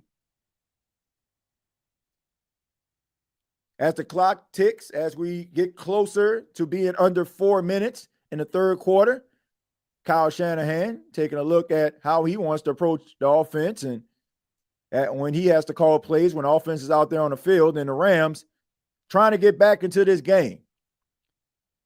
Matthew Stafford, 2nd and goal. Down 20-7. Snap, quick pass, and that pass is caught. Puka Nacua. And that, ladies and gentlemen, is a touchdown. Puka Nacua doing everything that he can. Sean McVay understands that was a huge drive, and Puka Nacua coming through for his team. Once again, really good play design right here. You got Devontae Adams basically, setting up a block or a screen there and eliminates two defenders. And you have Puka Nacua just come right underneath for a 2-yard touchdown. And Cardi is trying to kick the extra point to put the Rams within 6. Mac Jones still trying to walk it off. All right, so here we go. Joshua Cardi. And here he goes.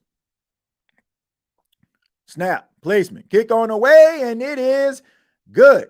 So we got ourselves a 6-point ball game with 3 minutes, 45 seconds left in the third quarter.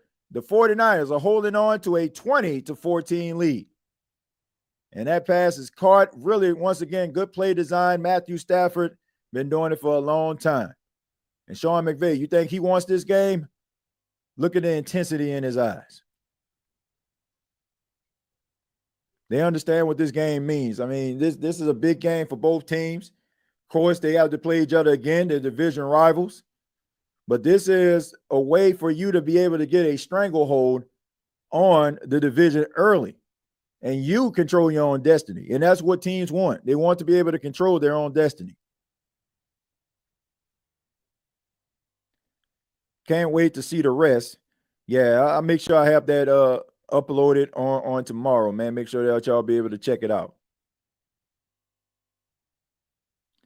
The rule of the artery is supreme.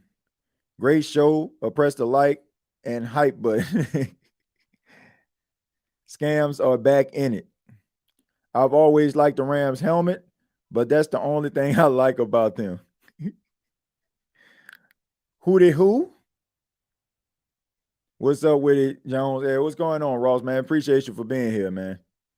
Appreciate you for being here. Yeah, this is a good game so far, which I anticipated. Regardless to what the 49ers have out there, you have a really good coach in Kyle Shanahan. So having a really good coach in Kyle Shanahan is beneficial to the 49ers. If they didn't have Kyle Shanahan, they probably wouldn't be in this position that they're in right now.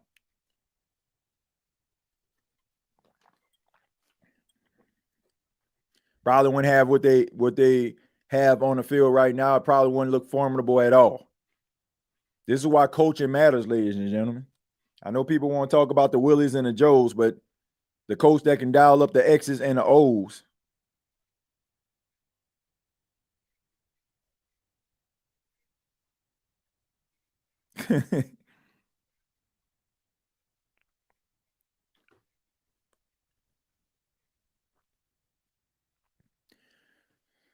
So how y'all feeling, man? How y'all think this game gonna pan out? I think it's still close enough to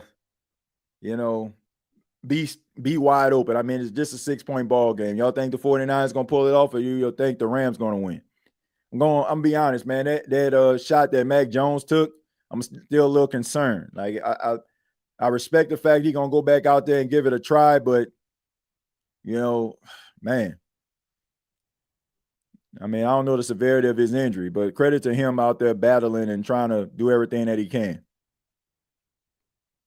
Areco tries to get up the field, and that is not his wheelhouse. But they're saying it's a fumble. Smith picks up the ball, but they whistle it dead. But they called it down by contact. So, I mean, I thought we had a little excitement there. Wait, that would have been a turn of events. 3 minutes, 40 seconds left in the third quarter. And, that's a fumble, ladies and gentlemen. That is a fumble. That is a fumble, ladies and gentlemen. They're holding him up. He's holding. Yep, that is a fumble. That's a fumble, ladies and gentlemen. Yeah, that's a fumble. That is a fumble. He wants to challenge it. But can you challenge that? That's the question. They whistle it dead. It's down by contact. They whistled the play dead. So because they whistled the play dead, but let's see.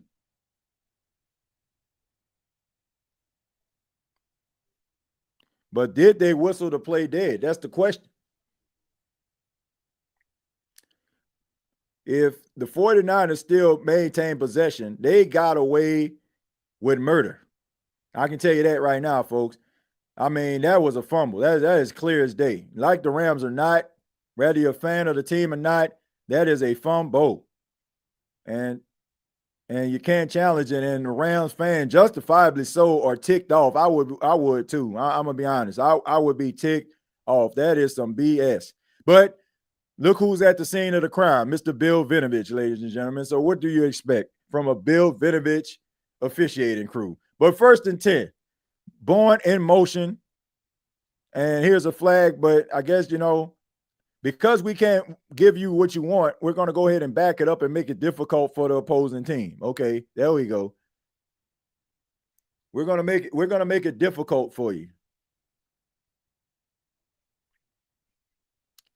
I mean, what do you expect from a Bill Vinovich officiating crew, folks? I'm just being honest. That was clearly a fumble, clear as day. My goodness. I'm actually rooting for Mac Jones in this game. I like a real success story, but at the end of the day, that's just ridiculous. And by rooting for Mac Jones, I mean I'm impartial with the game, but I'm just talking about him trying to go out here and try to resurrect his career. Don't really care who wins tonight. Mac Jones still back in the game after taking that big shot, showing a warrior spirit. 2nd and 9, gives it back to who else but Bourne, who has been extremely active tonight. Bourne 7 catches for 105 yards, and the Patriots are like, where the hell was this when we were in New England? If you would have put forth this type of effort, you would have still been there, Kendrick. All right, but anyway, 2nd and 9. And they're going to send pressure. Quick pass right there. That pass is caught, and he gets close to the first down. It's Farnell.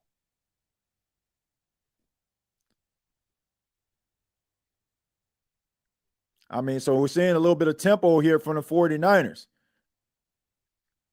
If you're the offensive line, man, you do not let anyone, and I mean absolutely anyone, touch Mac Jones for the rest of the night. That includes if you got to hold a person and he gets under there, and I don't know if he got it or not, man. He might be a little short. Oh, and they're going to give him the first down. I don't know. I guess. First down. First down for the 49ers. Let me take a look. And once again, credit to Mac Jones right here. I mean, look, guy takes a shot on the knee, and he's still out there trying to do a QB sneak on a QB power play. And Juszczyk is like, man, hold on, wait a minute. Let me block in front of you, man. And what are they going to do? They're going to call. All right, so they're going to challenge this play. And I'm going to be honest, man. I don't know if this is a first down or not. We got to see. Like, Mac Jones did lean forward, but where was the ball at the time when he leaned? Was the ball past the sticks? There we go. And it brings up 4th down. So decision time for the 49ers. If you're Kyle Shanahan, limited, depleted, you go for this. I know where you are. I understand where you are, but you got to go for this. Yep, his knee was down.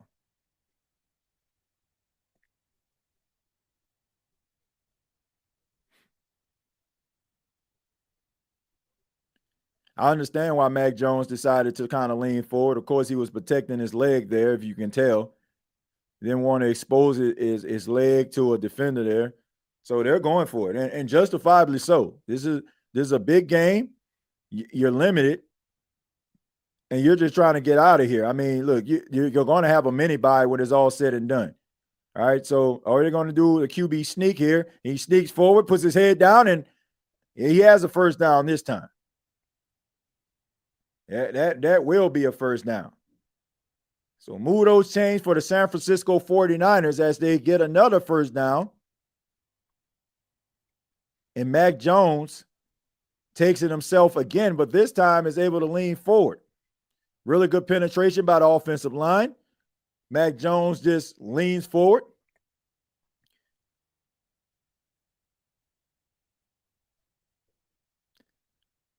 What a gutsy performance by Mac Jones, by the way. I mean, you have to believe that a guy dealing with a knee injury and you have to push forward and here we go. What the heck is going on here? So Kyle Shanahan saying that I ain't trying to bring my timeouts home with me. That is his second timeout of the third quarter.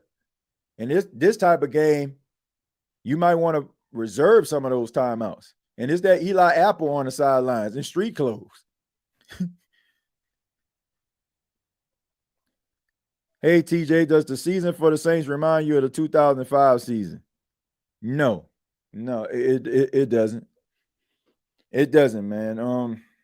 That was just completely different circumstances. Like, man, everything that happened with Hurricane Katrina and city was decimated. I mean, I look at it two different ways, man. Right now, the Saints are just kind of just going through the motion, trying to rebuild something. They trying to rebuild the team. In 2005, they were trying to rebuild the city. So, yeah, I think it's two different cases. So Kyle Shanahan, masterful performance tonight. Mac Jones, the trigger man, masterful performance tonight. 1st and 10, 1 minute left in the third quarter. Farnell in motion. Mac Jones under center. Send Valdez-Scantling. And here we go. We got a convoy trying to get around the corner. It's Christian McCaffrey pushing. They whistle the play dead, but he gets about 5 yards on the play. So clock continues to tick. The clock is your friend right now if you're the 49ers. You want to, 1, stay ahead of the chains, and 2, just keep that clock moving. You're just trying to get out of here with a victory. You apologize the way the game looks later. Well, probably don't apologize at all because a win is a win, regardless of how you get it. And Christian McCaffrey on the sidelines for this play. Brian Robinson comes into the game. They do a play action here, give it off to Kyle Juszczyk. Juszczyk tried to leap over a man. He stays on his feet, but the referee says that he's short. So his knee does hit the ground, and this might be the last play of the third quarter. So get yourself some electrolytes. Go into the fourth quarter with the ball, 3rd down for the 49ers, and hopefully you can hold on to this lead. And if you're the Rams, you're trying to get these guys off the field. All right, we're going to take a brief break, ladies and gentlemen. Give myself some water. We'll be right back at the start of the fourth quarter. Keep it locked right here to the State of NFL podcast.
All right. So on a third down, Chris McCaffrey gets stopped in the backfield.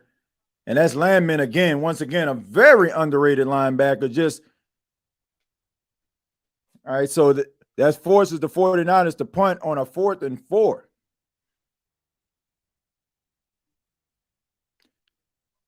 So Thomas Morstead out the punt.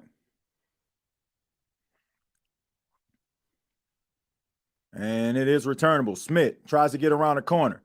And he gets stacked up. So his efforts are cut short. And wasn't the best punt punt return I've seen. And now they're going to have to drive almost the length of the field. Al Michaels and Kurt Herbstreit calling the game. Al Michaels, the ageless wonder, still doing it at about, how old is Al Michaels? Maybe like 76, 77 years old, still out here calling games, man.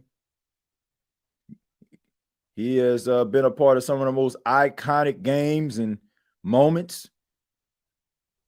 Moments like the Miracle on Ice in the 80s, the USA shocking the world, winning the Olympics. Matthew Stafford understand a quick pass off to Puka Nacua, and Nacua trying to fight for extra yards there, but they whistle the play dead, so he gets about 7 or 8 yards on the play, so setting up about a 2nd and 2 or 2nd and 3.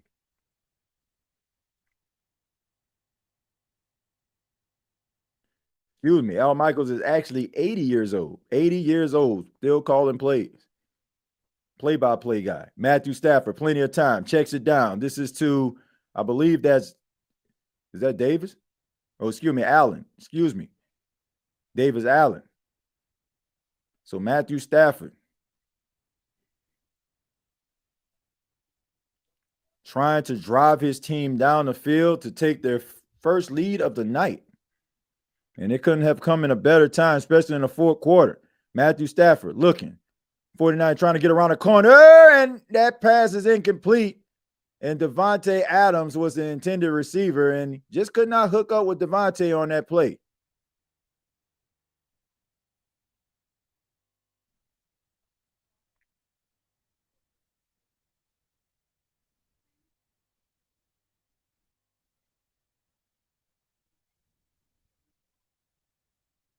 Man, this is like, when it rains, it pours. But credit to the 49ers, man.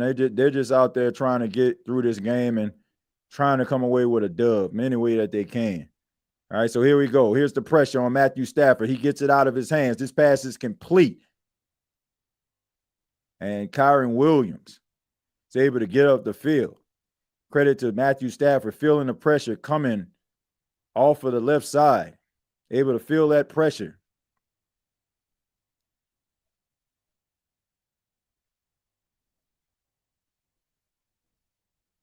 So really good pressure pickup right there. Sense that pressure. Excuse me, coming off the right side. My apologies. Coming off the right side there. Matthew Stafford knows who his check down man is, and he gives it right back to the guy who was the check down man on the last play, Kyron Williams, and he does get the first down this time. So the clock continues to tick. Very methodical drive so far by the Rams, just taking what the defense gives them so far and able to slowly matriculate the ball down the field. Matthew Stafford in the gun on a 1st and 10. Snap. Here we go. A little bit of a delayed blitz. Safety coming down neat. And is there going to be a flag on the play? No, it's not. Matthew Stafford is ticked off. I thought maybe he got hit in the face. Matthew Stafford is like, man, where's the flag at? And once again, what do you expect from a Bill Vinovich group?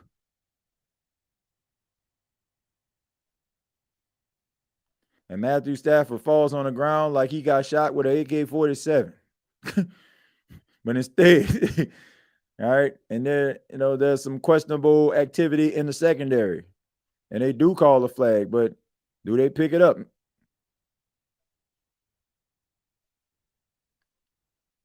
So, I mean, he did throw a flag, right? Oh, but anyway. In the gun, Matthew Stafford all day, all night, all afternoon. Flag on a play, and that pass is caught to Devontae Adams, but hold. the phone. There's a flag on the play, and let's see what this is about. Whoa! Illegal use of hands to the face, and that is an automatic first down. So an automatic first down for the Rams. So move the chains.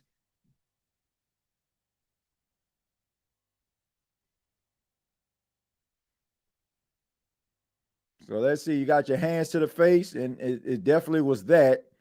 Matthew Stafford with a really good pass to Devontae Adams. I mean, just zips it right in there. Plenty of time. I mean, the offensive line of the Rams has been really good tonight. Matthew Stafford has had all night to throw the football. He's able to go through his progressions and find a wide open receiver. Looking. Clean pocket again. This pass is caught by Devontae Adams. Gets corralled down. And that is another Rams first down. And right now, the Rams are cooking. And I can tell you this right now, the 49ers are going to have to find a way to get pressure on Matthew Stafford. Because you give Matthew Stafford this type of time, he is going to carve you apart. There's been little to no pressure on Matthew Stafford. He's been able to go through his progressions, able to know where his checkdowns are.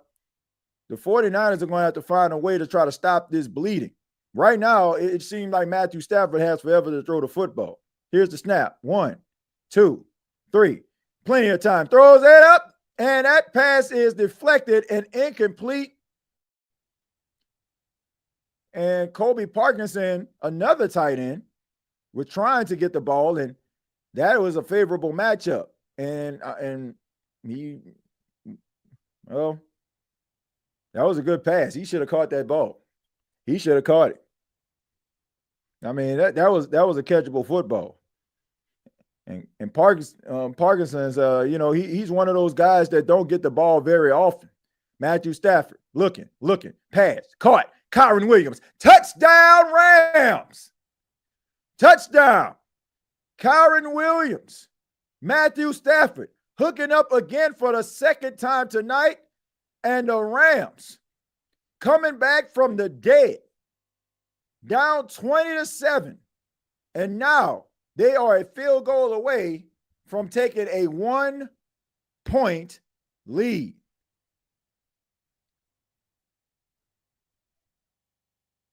Matthew Stafford putting the team on his back. But credit to the offensive line, protecting Matthew Stafford, allowing him to be able to get the ball down the field. And it's blocked. No good. No good. Special teams continues to struggle in 2025. I don't know if it was blocked or that was just an ugly-ass field goal. But regardless, this game is tied as 20. No, it was blocked. Man, special teams has set the NFL back 100 years this season. Some of the worst special teams play across the board. Man, what is going on with special teams? But this is why, ladies and gentlemen, I tell you, no matter if you're a fan of the Saints, fan of the Rams, fans of the 49ers, this is the reason why you watch all the NFL games. Because you may think that what is going on with your team is just happening with your team. But when you look at what's going on across the NFL, you realize that maybe your team isn't as bad as you think. What is going on with special teams? Somebody explain that to me. In 2025, special teams has been atrocious. But, like, who has a good special teams unit in the NFL? Somebody please tell me. Somebody please tell me who has a good special teams unit, because I can tell you right now, I haven't seen good special teams. I just haven't, ladies and gentlemen. I just have not seen it. Cowboys. I mean, good field goal kicker. A good field goal kicker. I've never seen so many missed blocks in kicks ever, especially in the first 5 weeks. Me neither. I have not seen this. Tracy said the Cowboys. I mean, look, when you got Brandon Aubrey, I mean, he a cheat code, but was there a curse put on special teams across the NFL? I think it's just the fact that all these different rule changes that they've had to special teams is making teams feel like they don't have to put so much emphasis on it. Because, now you can kick. I don't know. Yeah, but you would think that they would, because now you're kicking the ball like in the landing zone instead of like kicking it into the end zone, because it's forcing you to actually not kick the ball out of the end zone and to start, because you're starting at the 35-yard line. So it's kind of forcing teams to have to return kicks. But I don't know. I would think that they would practice this. It seems like nobody practicing special teams anymore. And that goes out of bounds. So the ball will start at the 35-yard line for the 49ers. And right now, the 49ers are going to have to figure this thing out. And once again, the special teams of the Rams has been awful. Of course, we see now what happened in Philly, and the Rams, in all intensive purposes, should have won that football game. And yet again, special teams rears ugly head for the Rams again. And that is not a good look, man. That is not a good thing. That is not a good thing, folks.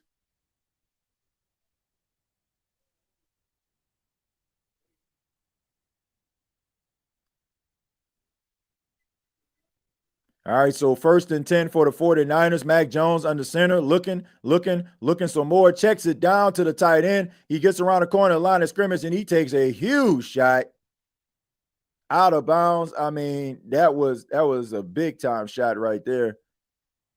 And he looks a little shaken up, so they're going to give him a play off.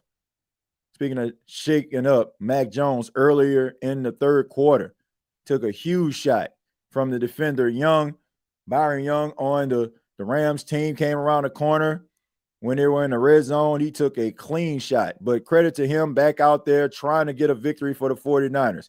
On a 2nd and 8, under center, Valdez-Scantling moved from left to right to left, give the ball off to Christian McCaffrey, and he goes absolutely nowhere. Probably got back to the line of scrimmage, and that's about it. And it seems like the momentum is slowly starting to shift the way of the Rams. Jared Verse in on the action there. Get about as close to the line of scrimmage as you can without going off sides, and just accelerates to Christian McCaffrey. What an athlete right there. 3rd and 8. Kyle Shanahan, Sean McVay, two of the best play callers in the game, trying to get a victory for their team, trying to take a early NFC West lead. Mac Jones throws the ball, and it's incomplete. And Robinson trips. He's looking for a flag. They won't give it to him. And this is going to make the 49ers have to punt this ball away. Jared Verse again lines up over the center, able to get him. And they are just trying to take shots on Mac Jones. They understand that all they need is one good shot on him, and he might not be in the game anymore. So Jared Verse.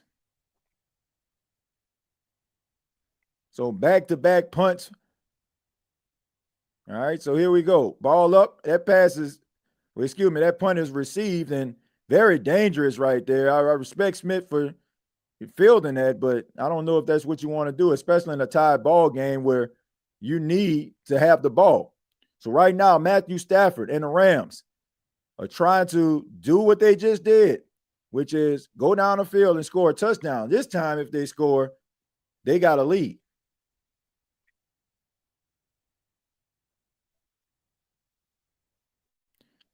Taysom Hill is the Saints QB1. I mean, he was in a quarterback room, according to reports. So, but I don't know if he's going to be QB1, but I definitely know he's probably going to be utilized in the red zone as the red zone quarterback. I can tell you that. That I do believe. Say Rams are dirty. Well, Desi, I mean, it's a dirty game. And if you know a guy is dealing with an injury and There's a chance if you knock this dude out the game, it increases your chances of winning and your opponent's chances of losing. I mean, they're going to do it. Niners choke incoming. Yeah, man, I just think, I mean, the Rams are a good football team. And, even the fact that the 49ers are in this game in the first place is nothing short of remarkable. Like, all these injuries. I mean, they don't have their first string receiver. They don't have their second string receiver. They don't have their third string receiver. They don't have their tight end. They don't have their starting offensive lineman. Like, man, like the fact that we have a 2020 ball game with all of those people out of the game is remarkable. It's remarkable. Like, do we have a 2020 ball game? You ain't got your starting quarterback, and it's a 2020 ball game.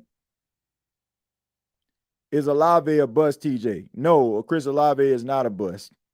He's just not a number one receiver, in my opinion. I can't stand the Rams nor the 49ers. This game is crazy. I mean, these NFC West teams, they be playing they be playing. Like last week, we seen a really good game between the Seahawks and the Cardinals, and now we're seeing a really good game between the Rams and the 49ers. All right, so here we go. Matthew Stafford and the Rams got the ball 1st and 10, and they're trying to get into the end zone again. But once again, if they get into the end zone or they kick a field goal, they will have their first lead of the night. So let's see how they facilitate the ball. Let's see how they're able to get down the field if they can. 1st and 10. And here we go. Play action. Looking. Matthew Stafford throws the ball downfield, goes up high, and that pass is incomplete, intended for Davante Adams. A little bit too high right there. Matthew Stafford tried to fit it in there to Davante Adams, and Green on the coverage. So let's take a look at what happened there. So we see a little bit of an out route by Davante Adams. The ball is behind him. I'm thinking maybe Matthew Stafford thought that maybe Davante Adams was going to go to the inside. Instead, he threw it behind him, and that pass is incomplete. All right, so anyway, Atwell in motion.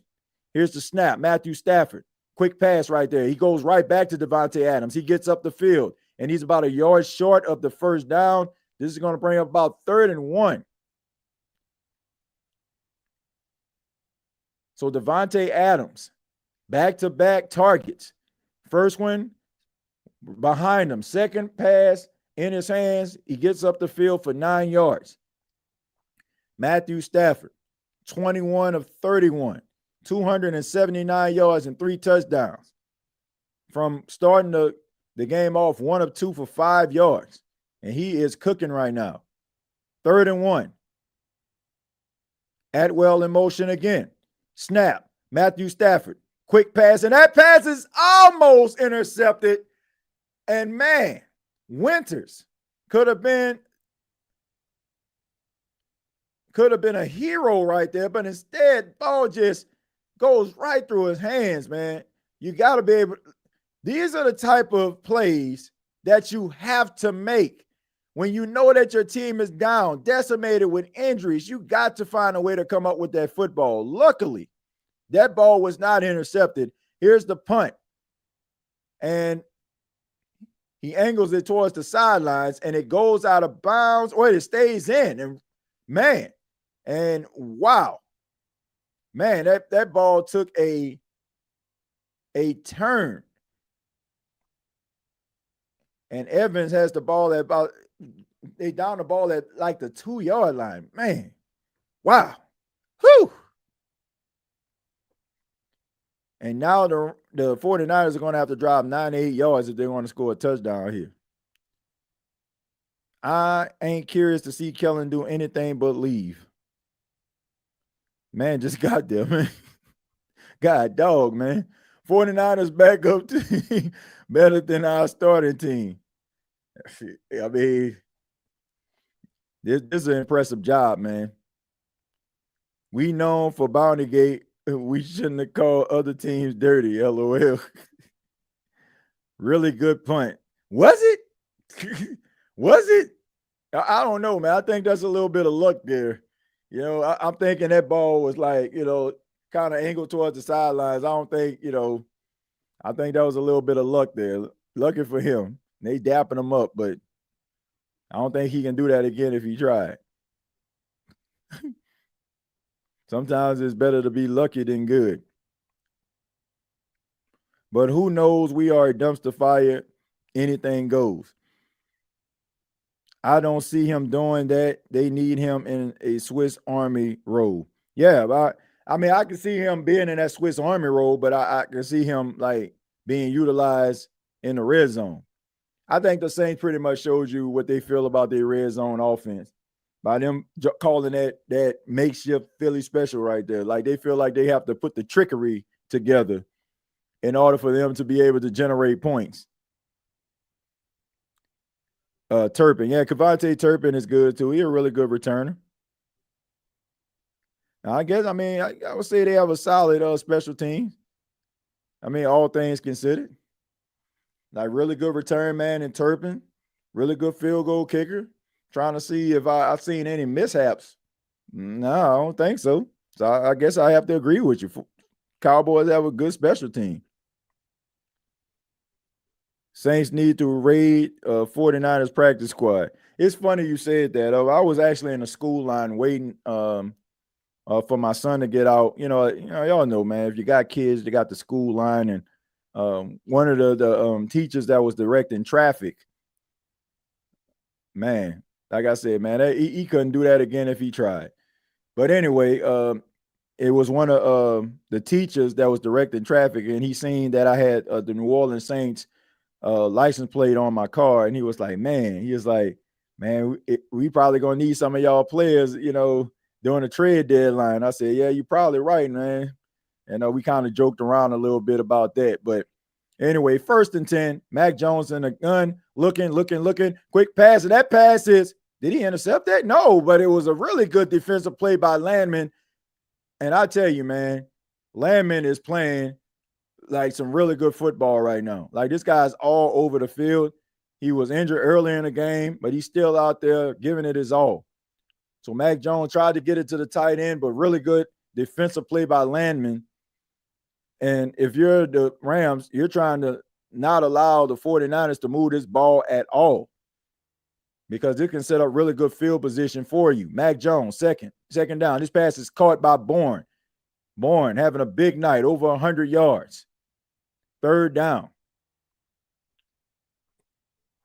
So the 49ers, this is a big-time 3rd down play opportunity for the Rams to be able to get a stop. 49ers to try to convert.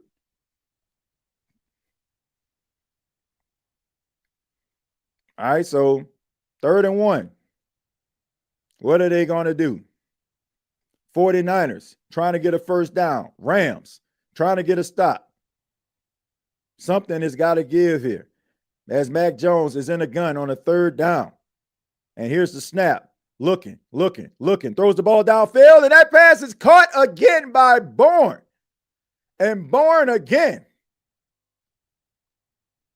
Not as a man of God, but Bourne again as in another reception by Mac Jones going to his go-to guy of the night. And I'm telling you, if you are a Patriots fan, you're like, what in the world is going on here? How in the world? And Trent Williams basically just stonewalled Jared Verse. Takes his momentum and just slams him into the ground. 9 receptions, 132 yards for Kendrick Bourne. Mac Jones looking some more, steps up. And that pass is caught to Kyle Juszczyk.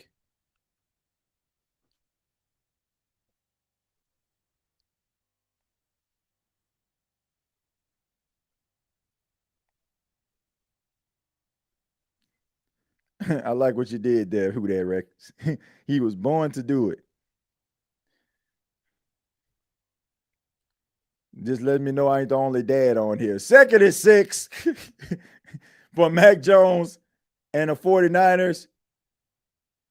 5 minutes and 55 seconds left. And here's the handoff. This is to Brian Robinson. He leans forward, past the line of scrimmage, gets about 2 yards on the play. This is going to set up third down. Jared Verse is on the tackle there. So Kyle Shanahan trying to cook it up, trying to come up with the right recipe to get a first down. And Jared Verse, who has just continued to battle all night, they lined him up in a multifaceted ways, across from Trent Williams, across from the center and the guard. They're trying to find ways to allow him to get pressure and be a disruptor in the running game as well as the passing game. 3rd and 5 for the 49ers. Bourne in motion. Jones looking, throws the ball, and that pass is caught to Christian McCaffrey, who is still fighting, and Mac Jones converts yet another third down. And this is an impressive drive so far. Keep in mind, this drive started at the 2-yard line. So you see Bourne, the night that he's having, it has defenders have eyes on him, and that allows Christian McCaffrey to kind of sneak underneath, and he's able to get that first down, and he's fighting for extra yards. And the 49ers are trying to keep the clock moving. They are trying to get a first down. They're trying to score some points. And that pass is bad up in the air, and smart play by Mac Jones. Ball batted in the air, could have possibly been intercepted. So not only did Mac Jones throw an incompletion, he also gets credit for a pass deflection. So here we go. Here's pressure. And he hurries up and throws the ball. That ball is in the air. Mac Jones just swats the ball out of the air. I mean, bats it like he playing like he playing pickleball or something. But here we go. Mac Jones, quick pass to Kendrick Bourne. Kendrick Bourne trying to he spins, and he gets the first down. And Kendrick Bourne, man, Kendrick Bourne is having a monster night, ladies and gentlemen. I mean, Kendrick Bourne is, this man is playing out his mind right now. I mean, this man is playing inspired football right now. I mean, he is the go-to guy. And here we go. I don't know what this was. I don't know if I don't think that was a bad play design. But here we go. We got a flag on the play. Flag on the play, ladies and gentlemen. Let's see what's going on here. So an eligible man downfield, more than likely, looking at the formation and looking at the play call. I mean, it don't seem like they were on the same page anyway, so everybody was kind of lost out there. Yeah, I mean, you can tell like they were lost. Like that play, that was not the way that play was supposed to be drawn up. So, yeah, I mean, you can tell. I mean, you see Christian McCaffrey, he think he's getting a handoff. Guys are blocking upfield. Like, it was supposed to be a run play. It was pretty obvious because you got running backs wide receiver blocking upfield. 1st and 15 for Mac Jones and the 49ers. All right, so here we go. Nice pocket there, and tries to get it to Robinson. Too high, incomplete. So this is going to bring up a 2nd down and 15.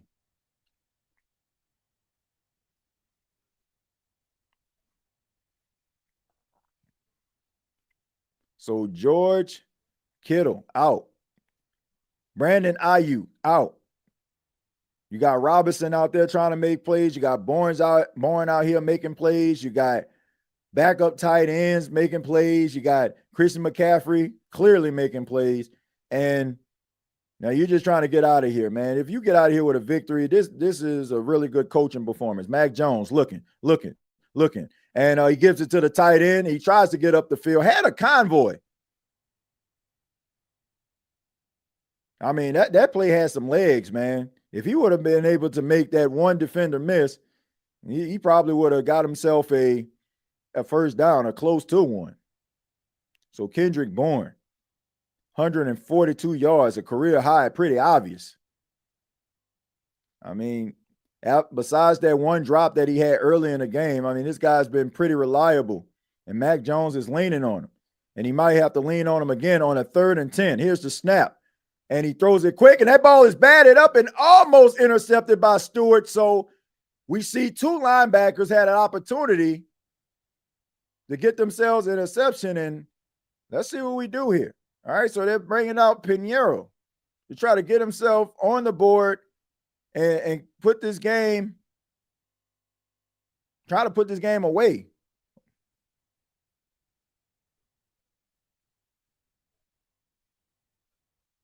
This is a 59-yard field goal. I mean, this is a tough ask.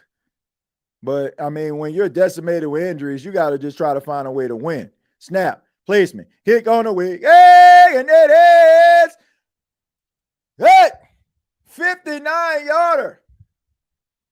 Fast Eddie showing that he ready.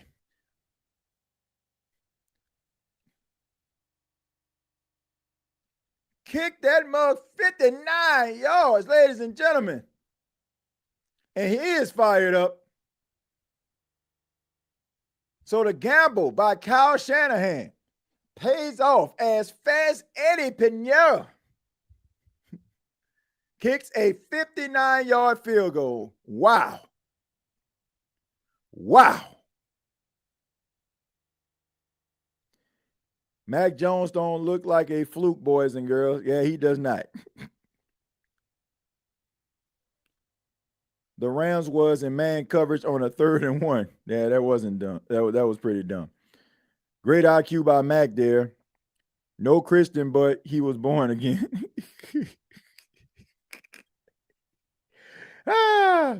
Hilarious. Yo, TJ, I have a ticket to Sunday's game. If you can ask people if they want to buy it, section 104. Well, I think you pretty much did it yourself there, Varnell. So if anybody needs a ticket to the game, Saints Giants, holla at Varnell. Not Varnell Hill, Varnell Thomas. Let's see. What up, TJ? Just hollering, showing support real quick while at work. Damien, man, Damien always at work, man. Yeah, I appreciate you, man. Damien, boy, you're the hardest working guy I know, man. But I appreciate you stopping by. TJ, who you got in the Super Bowl this year? I say Cardinals versus Jets.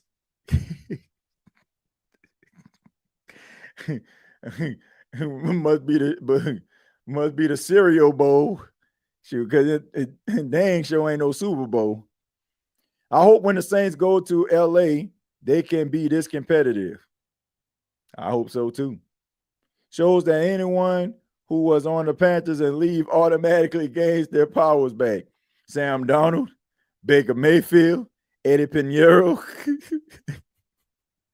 Shoot. Like John Fox. Shoot. Like, what are we doing? Shoot. Like, man, I ain't gonna lie, man. Shoot, the Panthers looking like the new Raiders around this mug. No disrespect to us, Josh. But y'all know what they used to say the Raiders was football purgatory. The Carolina Panthers looking like purgatory themselves. Shoot, because it seemed like everybody that leaves end up finding life, like you said. So what a gamble, man. What a gamble by Kyle Shanahan. And here we go. Here's the kick. 2 minutes and 52 seconds left. The Rams got all 3 of their timeouts plus the 2-minute warning. So they got plenty of time to be able to get down the field and try to win this football game. So we're looking at the next Thursday night football game, NFC East rivals, Giants, Eagles. And we'll be here on the State of NFL podcast giving it to you on next week. I think. Well, probably not.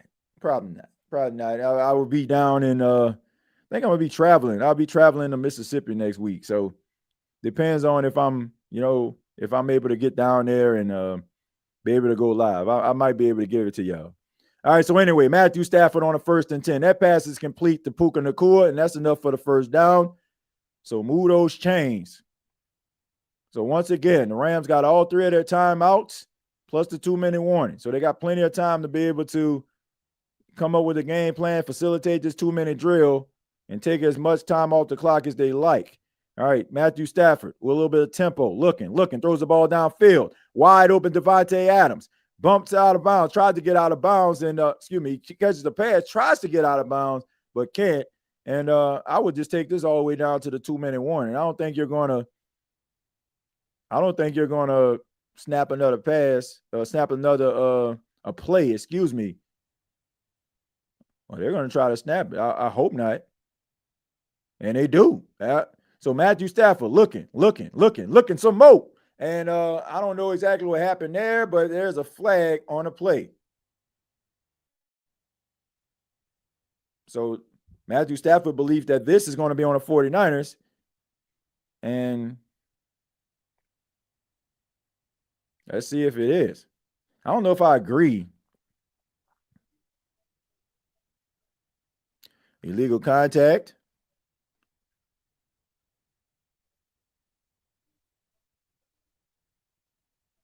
All right, so it's going to be the 2-minute warning. I don't know if I agree with trying to snap the ball before the 2-minute warning. I don't know if I actually agree with that. I mean, you're trying to leave as little time on a clock as you possibly can for the 49ers. And, snapping that ball, I don't know. I don't think I'm a fan of that. But that's why I don't make the big bucks.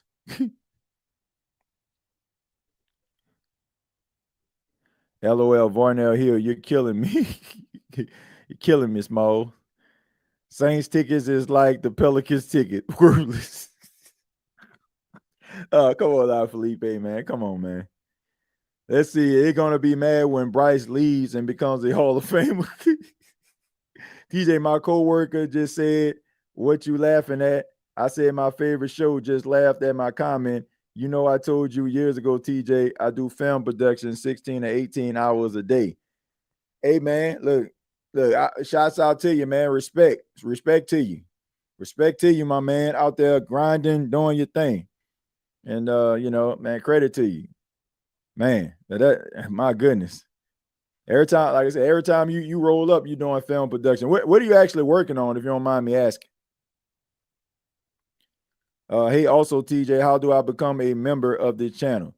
Well, it's very simple, man. All you got to do is subscribe to the State of the NFL podcast. And for those that are just tuning in and kind of just ended up landing on the channel, please hit that subscribe button. And for those that may be watching it on other channels, I'll go ahead and put that link inside of the comments so you can be able to subscribe to the State of the NFL. Not only do we do live streams, we kind of just do that across different platforms, but I do different videos talking about hot topics that involve the NFL.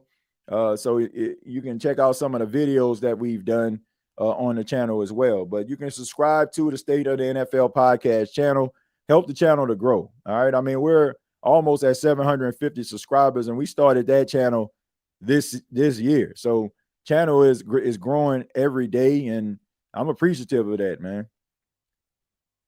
A Netflix special for someone, and I can't say much, TJ. We can get fired. Well, look, I understand that. I don't want to get you fired now. I want to get you fired. Keep doing your thing, man. Keep making that money. Don't let that money make you. 1st and 10 for Matthew Stafford and the Los Angeles Rams. Stafford in a gun. 49ers showing blitz. They better make a smart decision. Instead, they get a delayed handoff, and you got Williams getting around the corner to the 20. Bounces off to the 10, and he gets down to about the 10-yard line. What a run by Kyren Williams.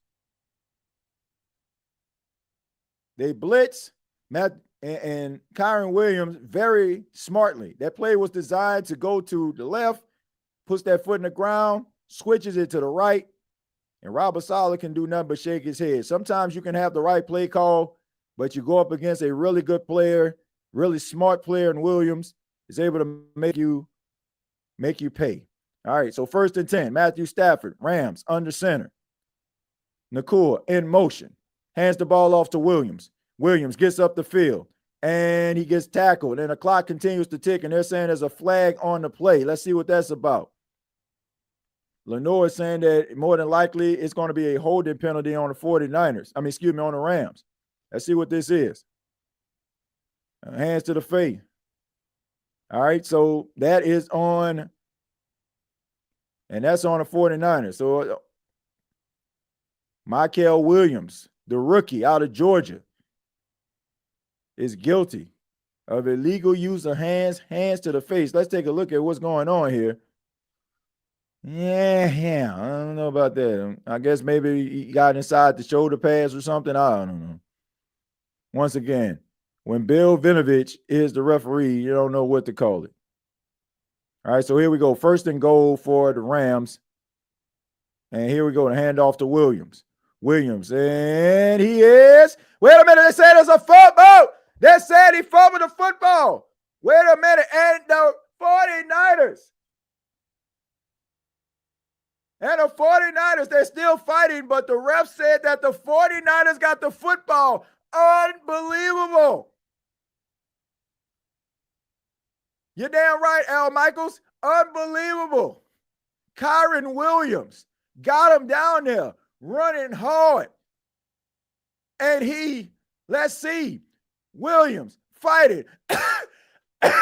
coughs up the football. Wow. Big time players with the peanut punch. Coughs up the football. And ladies and gentlemen, wow, Collins with the big mud just basically snuck that boy in the face. Got to go New Orleans with it. Snuck that boy, as well as the peanut punch. And Matthew Stafford, I'm sorry, I like you, my brother, but your boy fumbled the football. Collins, big time players, made big time plays in big time situations. And Kyron Williams, tears in his eyes. Like, God, I messed up. But not all is lost. You got 3 timeouts. Mac Jones leans forward, tries to get out of the end zone. Rams immediately uses their timeout. And Kyron Williams, upset, justifiably so. But my friend, you got to get your ish together, because there's a possibility you can go back out there to try to help your team win a football game. Man.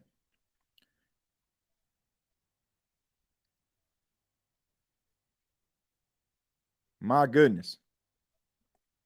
What's up with these number 1 running backs fumbling the football in key moments?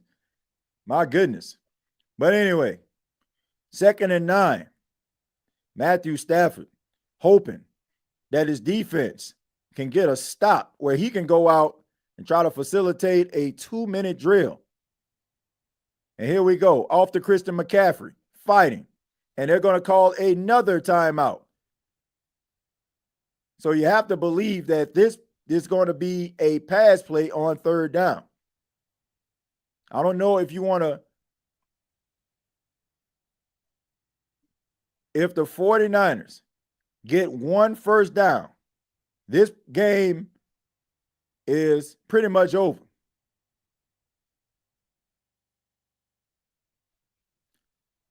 Rams hoping, praying.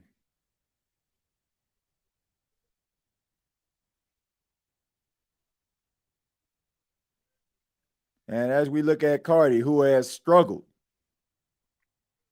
and Collins is hoping that his offense can get at least 1 first down, where his peanut punch was not in vain.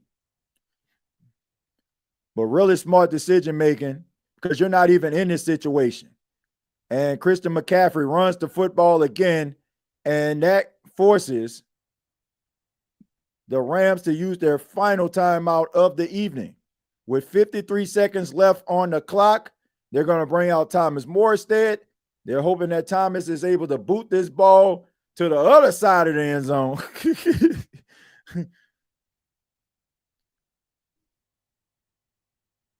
But I'm pretty sure if I'm Matthew Stafford, I know him. He's not thinking about a field goal, ladies and gentlemen.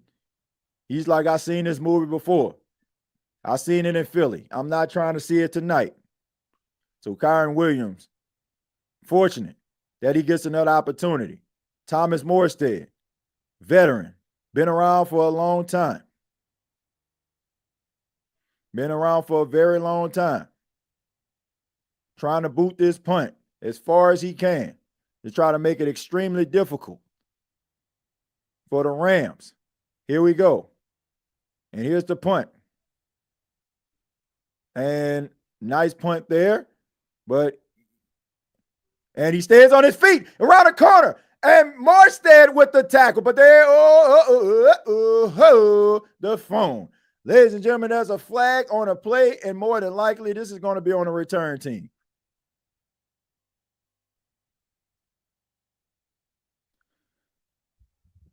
So a really good punt return negated because Brown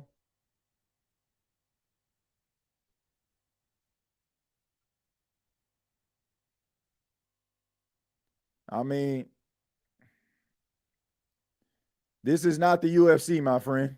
This is the NFL. You can't be slinging guys down like this WWE, okay? All right, so anyway, Matthew Stafford, you see the stats. 50 career game-winning drives in the fourth quarter and overtime. Megatron is not walking through that door, but you still have some really good receivers in Devontae Adams and Puka Nacua. Right now, they got to go at least about 54 yards if you're trying to score a touchdown with 42 seconds left. And if anybody can do this, it's Matthew freaking Stafford. Tutu Atwell in motion. Matthew Stafford in a gun. Steps up in the pocket. Throws the ball downfield. Yeah, and that pass is deflected and incomplete. Lenore on the coverage. So that's going to bring up second down.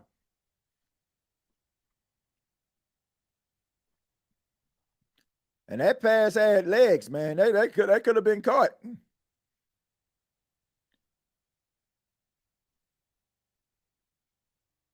I mean, he had a chance. Defenders falls down, and Lenore is just right there.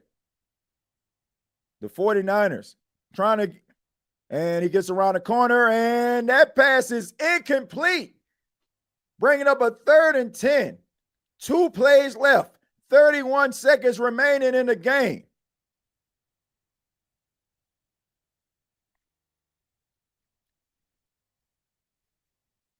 So I don't know exactly what happened there. I don't know if Devontae Adams was supposed to run a little bit further or not, but regardless, 3rd and 10, plenty of time. Check down Charlie.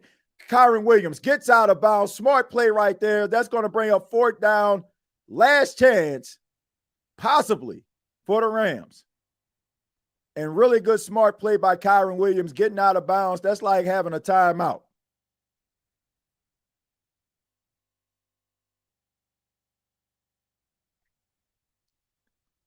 I'm sorry, folks. I'm bringing a house, cars, kids, and dog on this play. I'm bringing everybody. I'm sending everybody. You got to get this guy off his spot.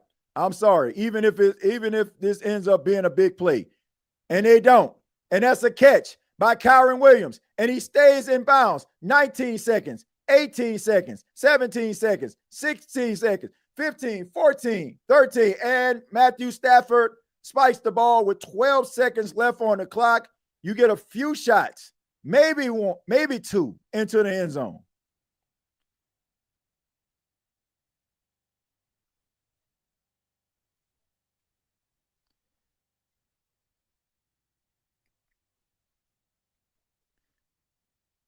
So really good screen by Devontae Adams.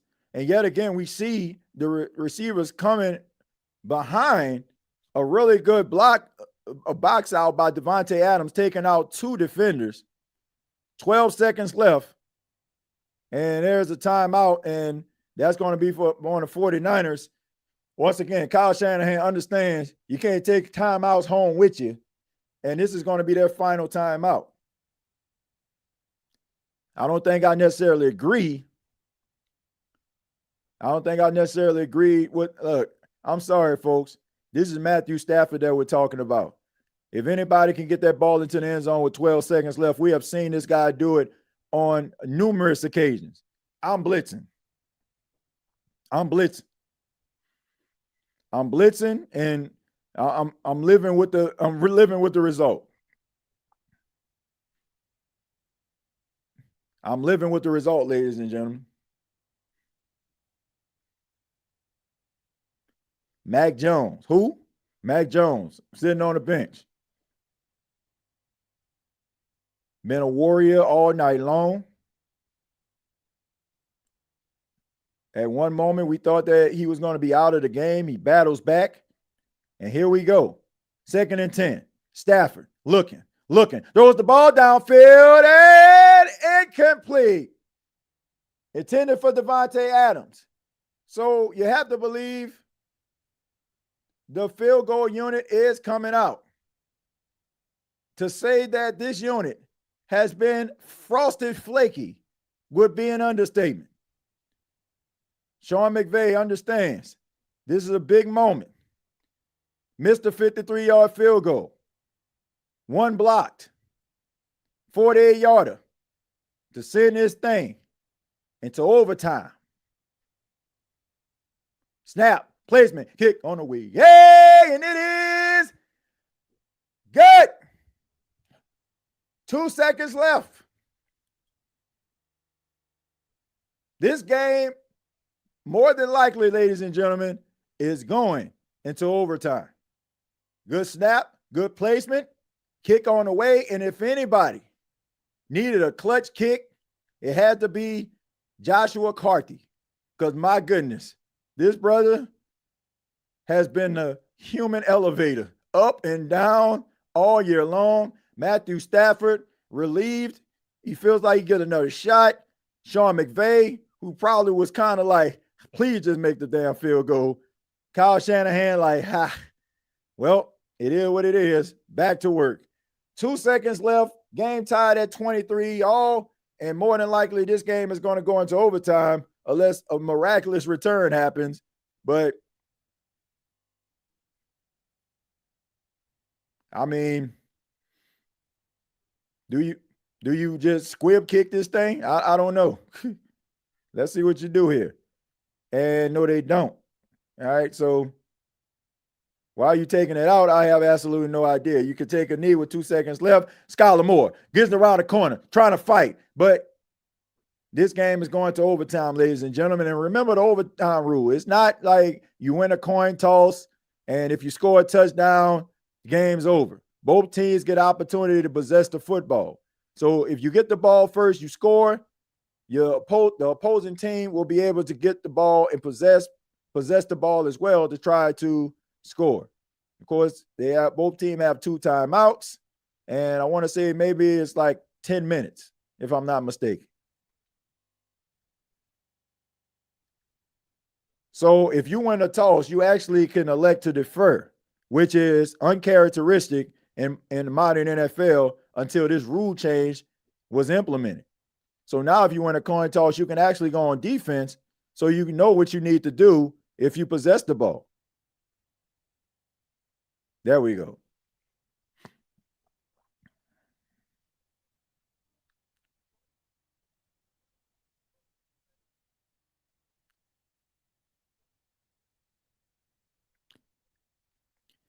$50 game-winning drives for Stafford. I mean, he played for the Lions a long time, folks.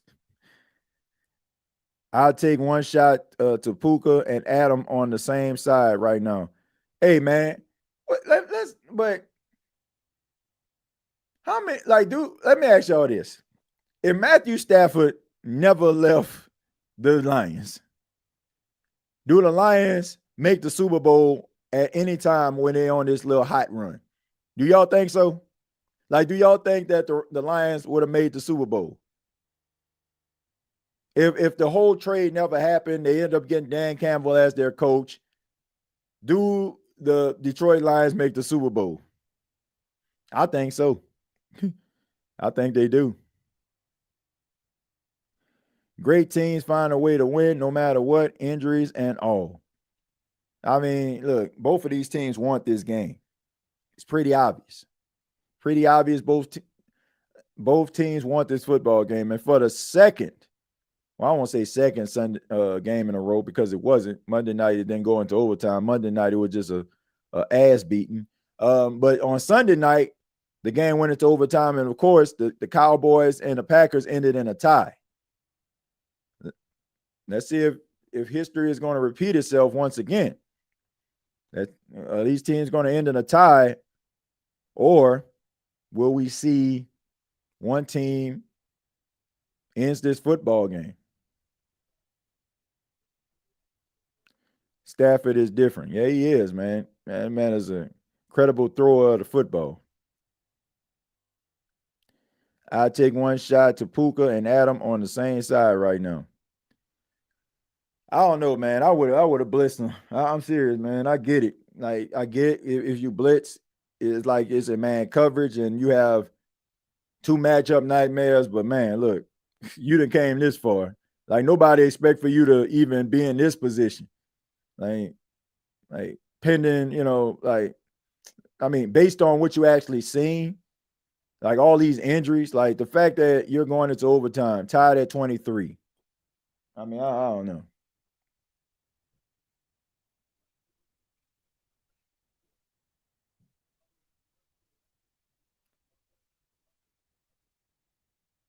All right, so a little confusion right here as teams switch sides.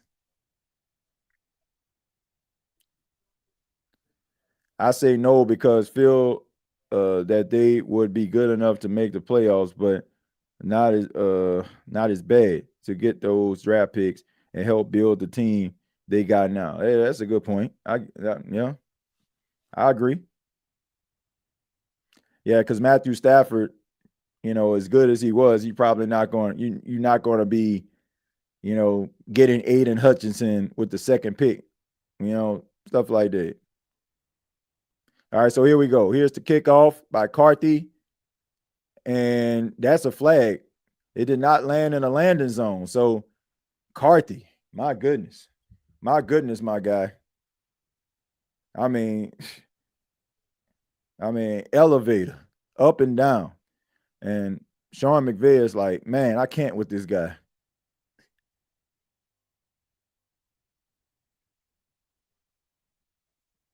Man, they're going to start at the 40-yard line here. Carthy is, this guy, you send your team into overtime, and then the next kick, you give them excellent field position here.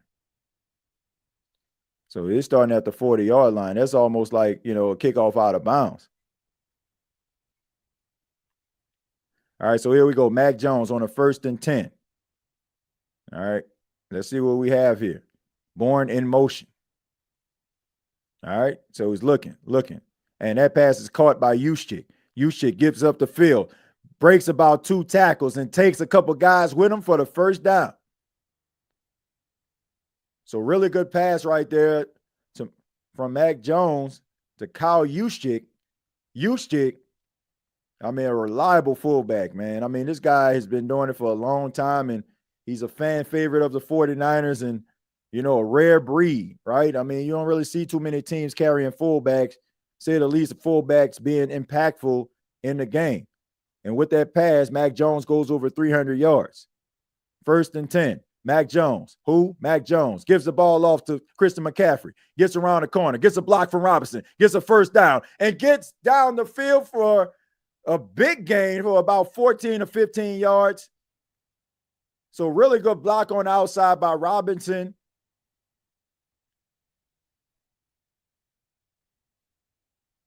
So Robinson, really good block right there. Christian McCaffrey makes a man miss. He gets the block from Robinson, gets around the corner, gets a first down and a little bit more. So the 49ers are on the move. Mac Jones, 1st and 10. Juszczyk in motion from left to right. Mac throws, caught. And Tanyas gets a few yards on the play. 2nd down for Mac Jones and the San Francisco 49ers. Valiant effort by the 49ers tonight. If you're just joining us, just wanted to catch some overtime football, found out that this game going to overtime, like, oh, snap, let me see what's going on. The 49ers had a 20-7 lead. The Rams scored 14 unanswered points. Rams had a chance to go down the field. And here's the quick pass, and that pass is caught by Tunyons again. But back to the game. The 49ers had a 20-7 lead. Rams scored 14 unanswered. They had opportunity to actually take the lead when the game was tied all at 20 due to a missed field goal or a blocked field goal. Kyron Williams fumbles at the 1-yard line. Collins with the peanut punch gets the ball back to the 49ers, and 49ers can't do anything with it. They run 3 plays, and they punt the ball, and it sets up a Cardi 49-yard field goal to send this thing to overtime. And here we are. Mac Jones looking, caught. McCaffrey spins, gets past the 20-yard line, and right now the 49ers are on the move.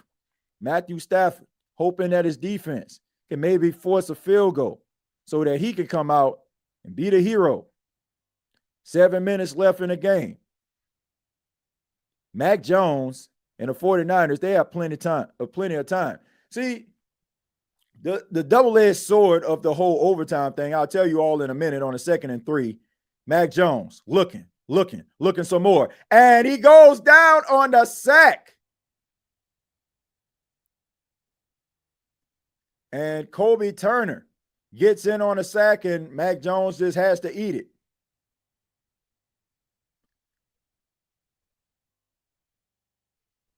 All right, so really good penetration up the middle. Pause. And they get Mac Jones on the ground finally. And it couldn't have come at a better time because it seemed like the 49ers offense was on the move, and it was looking virtually unstoppable. So credit to the offensive line. I mean, after that big hit that Mac Jones sustained, not too much pressure on Mac.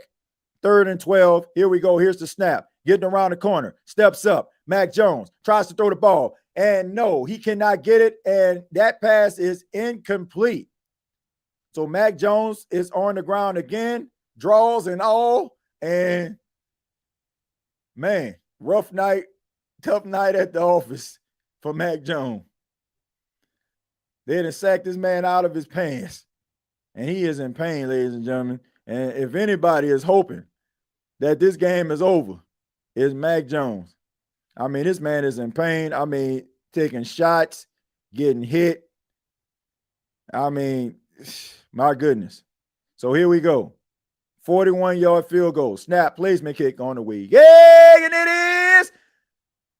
Man, the Tim Duncan bank shot by Fast Eddie. Little too close for Kyle Shanahan's liking, but he'll take it. 26-23, and right now, get Eli Apple out of everybody's face.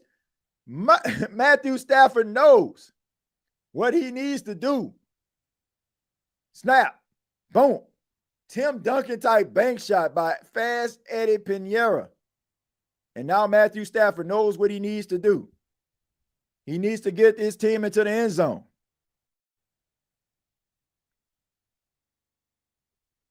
If you're the defense, you see what Mac Jones is looking like on the sidelines. You see that this man is giving his all.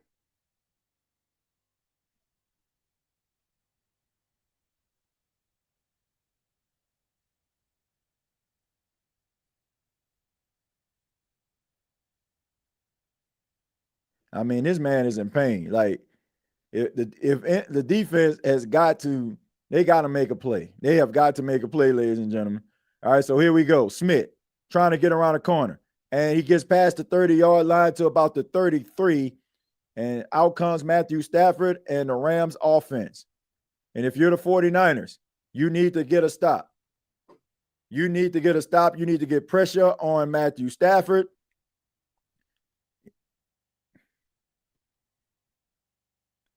Because if they kick a field goal, I'm talking the Rams, then you have to send Mac Jones back out here again, and he's in no condition from the looks of it to be out there. 1st and 10. Kyron Williams shift from right to left. Stafford looking, pass, caught. Nakua close to the first down. So clock continues to tick. So once again, You pretty much control your own destiny here if you're the Rams. You know what you need to do. You need to score a touchdown to win this football game. Matthew Stafford in a gun, empty backfield, looking some more. And he throws the ball downfield, and that pass is caught by Tutu Atwell. Big time play by Tutu. So here's the burner of the team. Gets down the field, runs a deep post, and the safety just cannot catch up with him. And he's able to get both feet in bounds. Now the ball is at the 20. And now the Rams are in the red zone.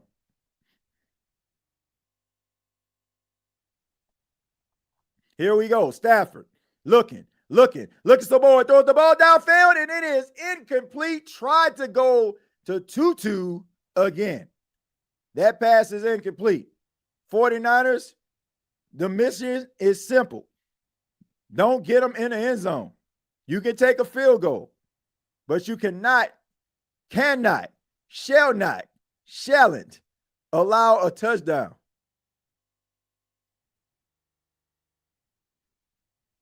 Second and 10, 4:50 left in overtime.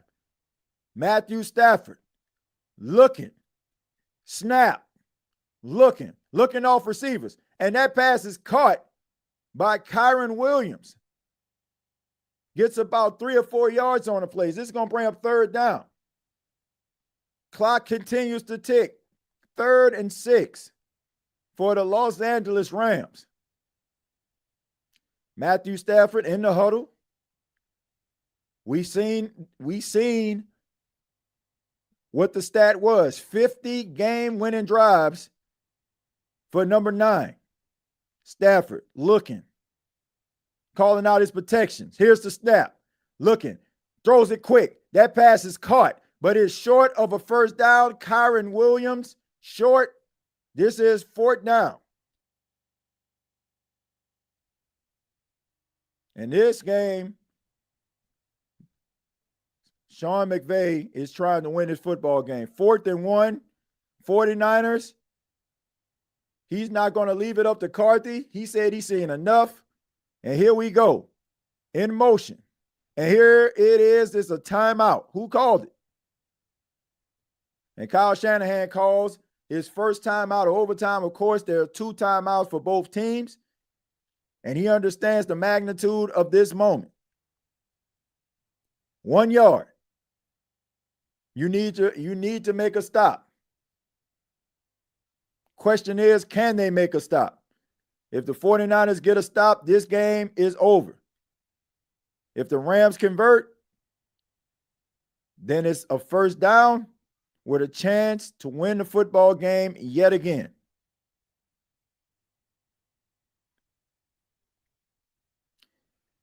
And the 49ers, you have to be careful. And I'm pretty sure Kyle Shanahan told these guys this. Do not jump off sides. You're trying to get yourself a jump, but you do not want to jump off sides. Got to be careful on the play action.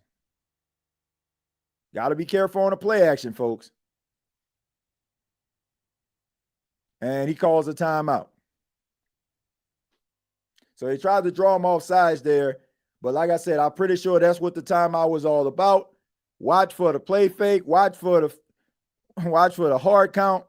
And Robert Saleh looking, hoping that his defense can be able to close this game out. Man, when they say football is a game of inches, this is what they're talking about. 1 yard can decide a game. 1 yard can decide if the 49ers can have a mini bye. Maybe bring back some players. We know Brock Purdy played against the Jacksonville Jaguars, re-aggravated the injury that caused him to be out for a few weeks. Mac Jones, over 300 yards passing. Matthew Stafford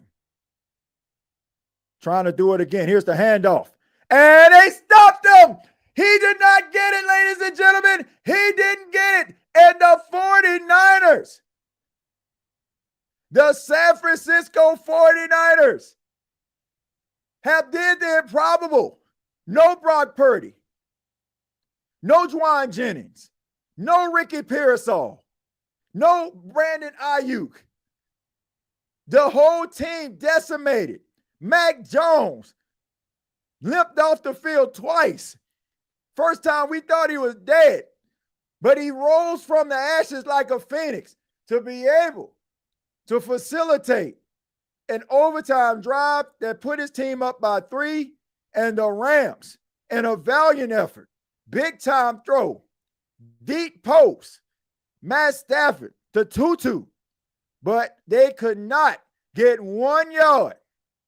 1 yard on a 4th and 1, and a penetration by the 49ers defense. Stonewalls, Kyron Williams. Ladies and gentlemen, what a game. 49ers, unbelievable. This tells you, ladies and gentlemen, it doesn't matter if you're shorthanded. It doesn't matter if your back is against the wall. If you play as a freaking team, if you rally around each other, and you play complementary football, you can win football games. And Jared Verse is like, God dog it, I thought we had it. They came out here with one true starter on offense, Christian McCaffrey, who was a difference maker, and we seen Kendrick Bourne go for over 150 yards receiving. We seen Mac Jones throw for 300. And Mac Jones tonight may have opened eyes to a lot of organizations to say, dang, maybe this guy can be a franchise guy in the NFL. Maybe he can be a starting quarterback. The toughness, the resilience of Mac Jones tonight should be appreciated if you're a 49ers fan. Because I don't know if you win this football game if he didn't play the way that he did and he didn't show the heart that he did, ladies and gentlemen. What a game. What a freaking game. What a freaking game. This is why we love the game of football, man. No matter if your team looking like slaw. No matter. You can watch games like this and be entertained and see that these guys are willing to lay it all on the line for the right to get that dub. And what a game. And Kyron Williams, absolutely dejected. Carty, who had a rough night, were able to come through in a clutch, able to kick this thing into overtime. Eddie Pinheiro with the Tim Duncan type doink off the crossbar, but it went on through. And a 1-yard stop by Kyron Williams. Can't get it done, the 49ers. It wasn't the most beautiful win, but who cares? A win is a win. And ladies and gentlemen, I enjoyed bringing this game to you here on the State of the NFL podcast. Once again, my name is TJ Jones. I'm absolutely hyped up and fired up after what I seen tonight. What a performance by the San Francisco 49ers. Completely decimated on offense. A bunch of practice squad guys and backups put it all together and won a freaking football game against a very, very good Los Angeles Rams team. A Rams team that a lot of people think could be a Super Bowl caliber football team. That's why you play the game. Not gonna lie, that snap looked like it was early from the Rams. It caught me off guard. Someone check on Kyron tonight. TJ, this is the second time I hit off overtime. Tyrone, thank you very much for the $5 donation. I appreciate that, man. Come on, TJ, play that song, turn it up. Man, what a game. What a game, folks. And I hope you enjoyed the game just as much as I enjoyed bringing it to you. Make sure you subscribe to the State of the NFL podcast channel. As you can see, we have a good time over here. We talk football, we watch football, and if you have games like this coming on every week, we'll be all right. Make sure you follow me on social media on X at TJAYJones8. Make sure if you are a New Orleans Saints fan, we got a podcast for you, State of the Saints podcast. You can also catch me on the NFC South Roundtable every Tuesday night at 8 p.m. Eastern. Make sure that you check me out as I talk along with my guy James, and Clay and Berto as we discuss the NFC South. All right. Have a lot of fun over there. And make sure that you all have a great night. We'll be back again. Let me make sure I let you all know what game that we have coming up. Sunday night football, of course. We have a big-time, prime-time matchup, if you want to call it that. The Buffalo Bills, who are 4-0, taking on their fellow AFC East rival, the New England Patriots. Drake May coming off in a stellar performance, over 40 points. The Patriots dropped on the Carolina Panthers, and the Buffalo Bills coming off a victory against the New Orleans Saints. Who is going to be victorious in that game? And should be an interesting one. That game will be in Orchard Park in Buffalo. So back-to-back home games for the Bills. So we'll bring it to you here, Sunday Night Football. Make sure that you tune in and enjoy the live stream watch along. Till next time, I'll see you down the road.